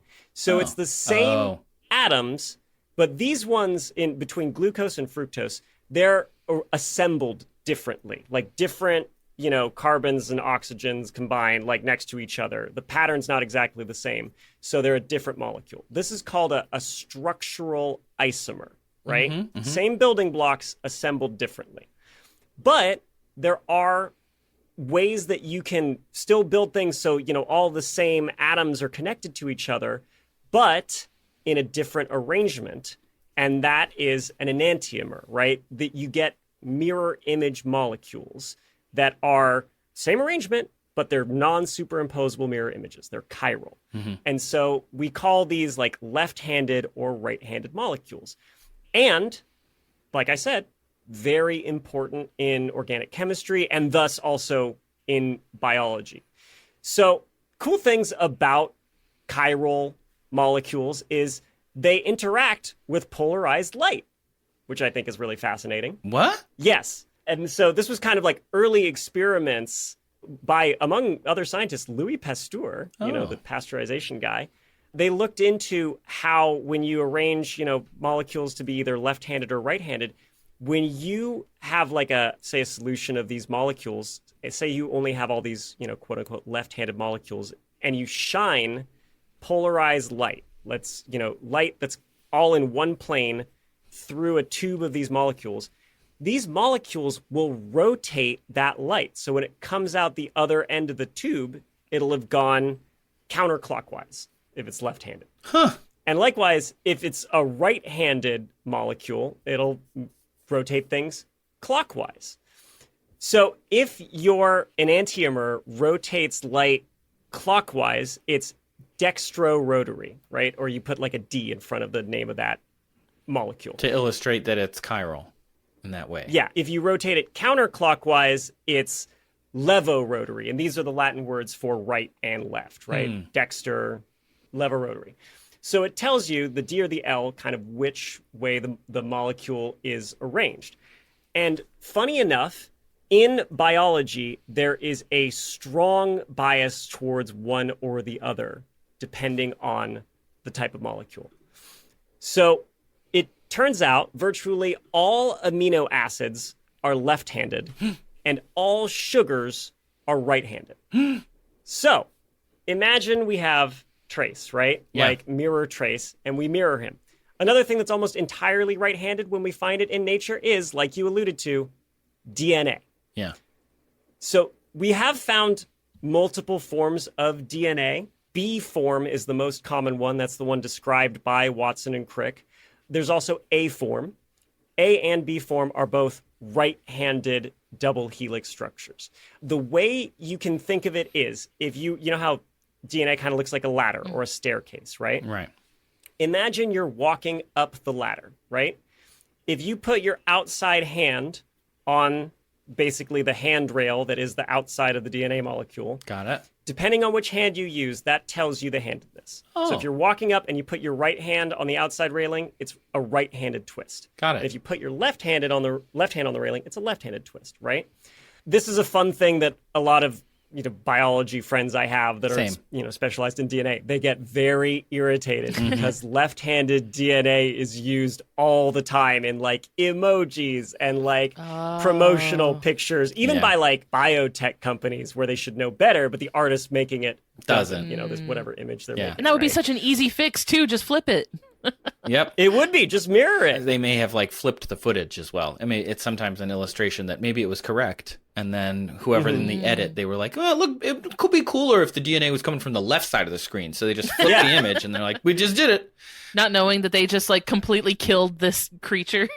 Yeah, you made the DNA all wrong. Or like maybe they're trying to avoid copyright. They're taking like the YouTube filter. Oh my gosh! Yeah. Bam. That's funny. Yeah. So this is one of those things that if you like to shout at the TV like I do, like when it's a drone shot or a probe lens, or some kind of videography thing, I'm just like, oh, that DNA is wrong. You can just keep in mind. We have found in nature left-handed DNA, and that's Z form, but it doesn't look like a mirror image of B form. It's all kind of zigzaggy along the the spine of the double helix, hence the Z name. So it's not the same as just like a mirror image of your normal DNA. It is its own kind of category. There's separate differences. Oh, it's so squiggly. So here's the thing, though. Because pretty much everything in your body is making like things in either left-handed or right-handed configurations, right? Including proteins, for which the shape of them is essential to how they function. If we have, say, MER-TRAAACE committing a crime and he leaves his DNA at the crime scene, the police, using the techniques they use right now for DNA analysis, would not be able to analyze the DNA. Wow, that's right? cool. So the way they do it right now, it was a big breakthrough that happened in the 80s. You're probably used to it post-COVID, but it's using PCR. Yeah. Which is polymerase chain reaction. Yeah. And you remember that it kind of became more commonly heard during COVID. And the way it works is really ingenious. Basically, a scientist figured out, hey, there's this organism that lives in hot springs, right? At very high temperatures. So its proteins have adapted to work at higher temperatures than our proteins do, right? And like any organism, right, it needs a way to replicate its DNA for like cell division, meiosis, mitosis, right? So their proteins that copy DNA work at higher temperatures. So PCR, the process, takes that protein that copies DNA. It's very unoriginally called DNA polymerase. Oh. Yeah, easy to remember, yeah. Right? You take the sample of DNA, and you only need a little bit, and it doesn't have to be perfect, right? You heat it up so the two strands of the ladder come apart, right? The double helix denatures and breaks up. You cool it down a little bit, still pretty hot, but you cool it down, and you attach like artificial little starter chains of DNA that complement the DNA sample you're trying to make, right? And they latch onto one end, and then this high temperature DNA polymerase goes down the DNA and assembles the complementary strand. And then if you do this again, you basically get the complete set of DNA that you're looking for, and then you just repeat the cycle. You heat the DNA up to break it apart, you cool it down a little bit so the primers can attach where they need to go, and the DNA polymerase can start just printing out the replicated strand. And within hours, you can have just millions and millions of copies of what you started with. So it makes then analyzing this DNA possible. Right. You can actually like figure out, what the molecular compound of it, because you have enough to work. You can copy and It's a paste huge it. problem in forensic science. Yes, just over and over and over again. Well, that DNA polymerase is going to work on right-handed B form DNA, but not Trace's mirror form DNA. There's no way. So you're untraceable. At least until they develop in a lab. The untraceable trace. Wow. Amazing. I love it. Amazing. I love it.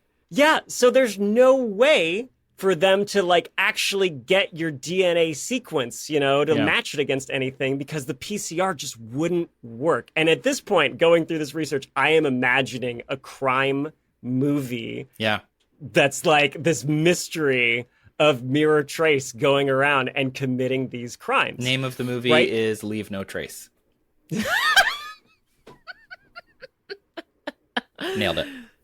So good. Nailed it. So they could eventually, right, if they use the same techniques that like Rosalind Franklin first used to actually take a picture of your DNA, right, X-ray crystallography, and like they could photograph it, basically, then they could catch on like, wait a minute, this guy's DNA is going the wrong way. Yeah. Something weird is afoot here. Hey man, your DNA is on backwards. Oh, snap.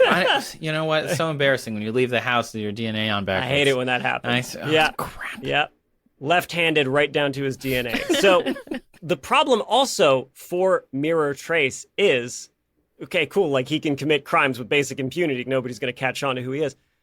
But MER-TRAAACE basically can't survive for very long. I can't eat food. In this world. Yeah. Right? Right. Because, like, sure, you can drink water, breathe air, right? Right. Those are, like, well, H2O isn't chiral, oxygen, O2 isn't chiral. Mm-hmm. But other things that you need to survive are, like glucose, right? Chirality affects a lot of things that you eat. It can actually affect the flavor of something you're eating. You What? can have the exact same atoms But if they're arranged right-handed, it might taste like one thing, and if they're arranged left-handed, it's a completely different taste. Menthol has more of a cooling effect in one configuration than it does in the other. It actually triggers those sensors wherever it touches, that like feel for cool much more effectively in one configuration than another. It's like how my kid likes potatoes, but not mashed potatoes. Yeah, same Same thing, stuff. different It's the same structure. stuff. Nope. Nope. That's interesting. So imagine, right? Mirror-Trace is born into this world with all his memories and stuff, but then he tries to, say, eat certain food items, and they don't taste how he remembers. They taste totally different. And then, imagine this. Glucose, like I alluded to, is left or right-handed. It is predominantly, almost entirely in the natural world, the right-handed version of glucose, D-glucose, because that is what our cells can break down. L-glucose, actually, they've done experiments. It tastes almost the same as D-glucose, like it's just as sweet, but our bodies cannot digest it. Oh, no. There was actually talk of using it as an artificial sweetener. The story's bananas. There was a scientist named Dr. Gilbert Levin, and would you believe it, this whole story actually starts with a Mars mission. No, it doesn't. Yes. Yes, it does. So this scientist was proposing experiments to test for microbes on Mars. And the thinking was, okay, we'll get something that these microbes can eat, right? We collect a little sample of the dirt, we put it in a little chamber with some food for them, but the food has radioactive elements in it, like carbon, carbon-14. And then when they consume it and they exhale their CO2 or whatever, we detect the radiation given off. So if we detect radiation in this little chamber, we know, oh, microbes are eating this glucose. But Levin realized, hey, here on Earth, almost everything, well, everything actually, eats D-glucose. But what if these microbes on Mars, what if they're more left-handed predominant? What if they can't break down D-glucose, but they can break down L-glucose? So he came up with a way of manufacturing L-glucose to use it for this Mars mission. And it was on the original 2 Viking probes, Vikings 1 and 2, missions to Mars, which were like the first probes back in the 60s, right? Obviously, they didn't find any life on Mars. I think we would all know that we would if that know were the if case. Send them some dark sugar just in case. Yeah, sugar. send them as a treat. As a little treat. But then he had this idea of, what if I use this as an artificial sweetener? Something for people on a diet or people who are diabetic, right? And so he did experiments. Does this taste like sugar? Yes, to most people, they couldn't tell the difference. It just tasted like normal glucose. But then they didn't break it down and get any of the energy benefits from the sugar. Yeah. So he tried to start a company where he would make L-glucose as a sugar replacement, but the process was just way too expensive for it to be commercially viable, right? When there are other cheaper sugar replacements that you could use instead. And he tried multiple different left-handed sugars, like L-fructose and L-lactose, right? But none of them he could produce cheaply enough. But still, I thought that was fascinating. That's so neat. Right? But for Mirror-Trace, he's in the position now where all the glucose that he can eat is going to be the wrong glucose. Oh, no. He's going to need to call up that Mars guy and be like, Yeah. hey, you still got any of that? You still got any of that dark sugar sitting around? Because turns Please. out I need it. Oh, my Yeah. gosh. Insane. So he's going to have low blood sugar. He's probably going to be a little cranky, is what I'm thinking. Oh, no. And wasting away. So Mirror-Trace is born immediately. The clock is ticking.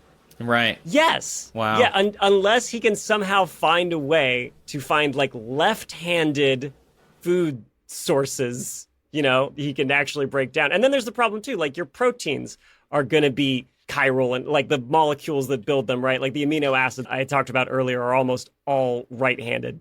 And then your body would have to be taking in proteins that are going to be right-handed, right? Like Yeah. your body is going to have a hard time breaking down. Like if you're eating meat, you're going to be eating meat that's made with right-handed proteins. So like your body's not necessarily going to be able to break that down the same way. There's no reason.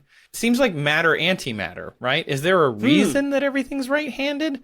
Or is it just they just happen to be? I'm so glad you asked that.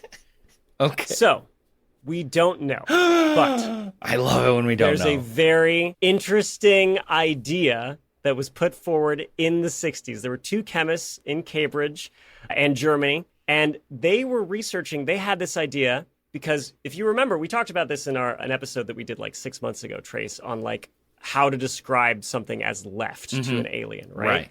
And that is that like at the subatomic level, right, when atoms decay through like the weak interaction, they actually tend to favor releasing beta emissions, basically electrons or positrons, that have a left-handed spin. Right. Correct. And so some scientists in the 60s thought, because there's this bias towards releasing left-handed beta radiation, does that interact with chiral molecules in a noticeable way?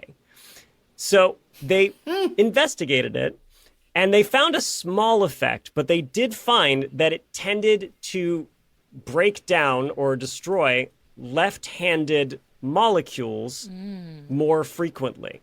So maybe this small but still like present preference for chiral molecules of a certain handedness influenced how life developed in the universe. Or maybe it's just one of those quirks of like things started out, you know, with your right-handed DNA, your right-handed sugars, your left-handed amino acids, and they just stayed that way because once you start building that way, you just have to continue in that direction. Yeah, like the matter-antimatter thing. Yes. We just happen to be made of matter because at some point after the Big Bang, that was what was left after all the annihilation. Just a slight, imbalance, and that's enough. A survivor bias.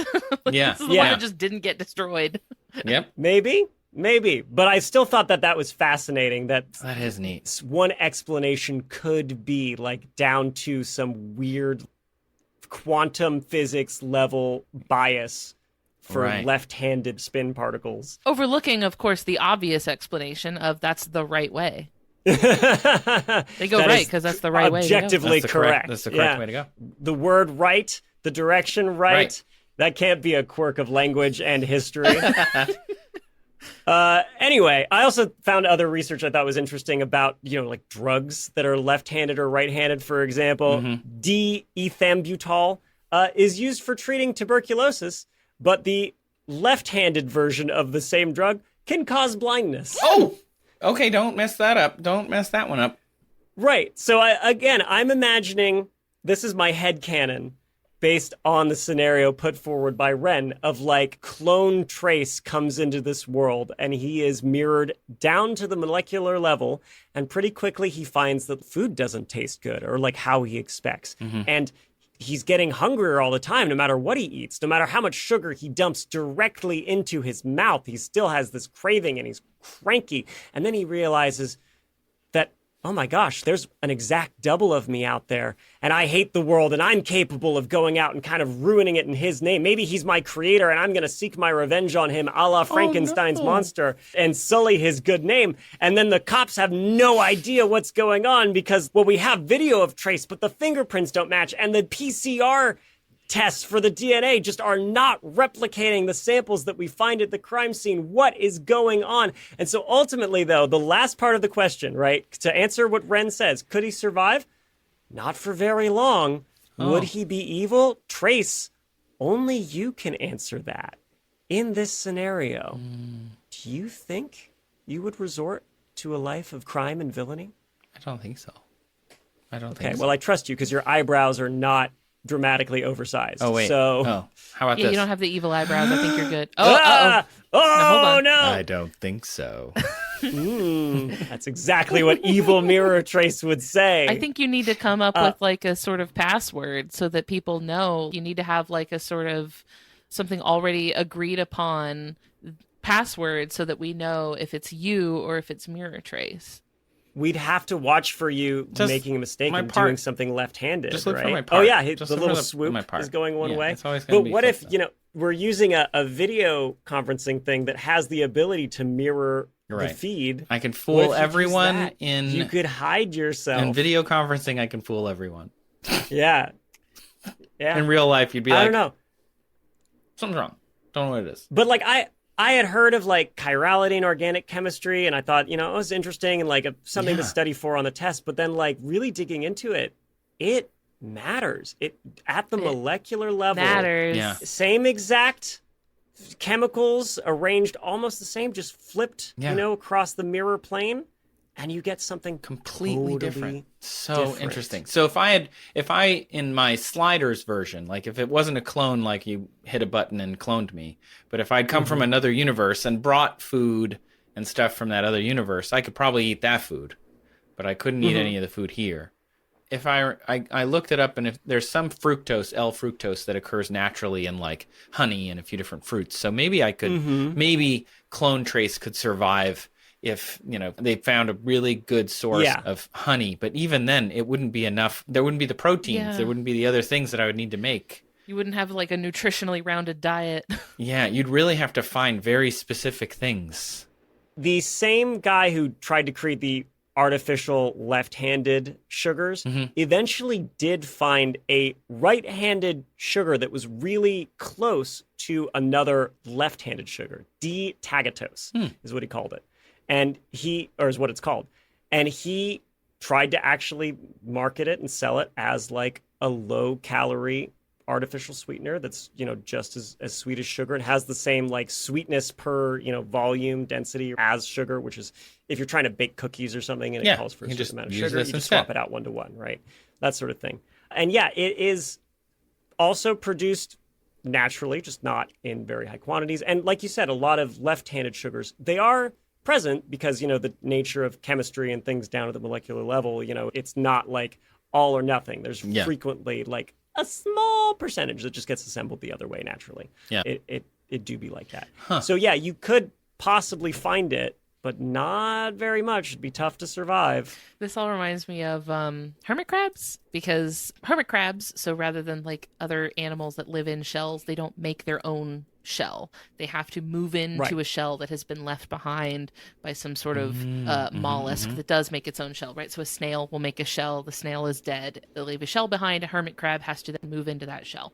But then as the hermit crab grows, it needs to progressively move into bigger and bigger shells. It has to molt, exit the shell, go find another bigger shell and move into that one.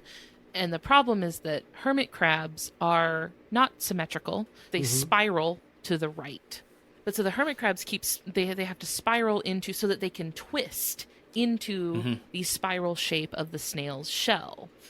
A problem is that sometimes a hermit crab, it's very, very rare, but sometimes a hermit crab can be born twisted to the left instead of to the right. Luckily, also very, very rare, snails can sometimes twist to the left. It's also very rare. It's called a sinistral, I think, is a sinistral like snail is when they twist to the left instead of the right.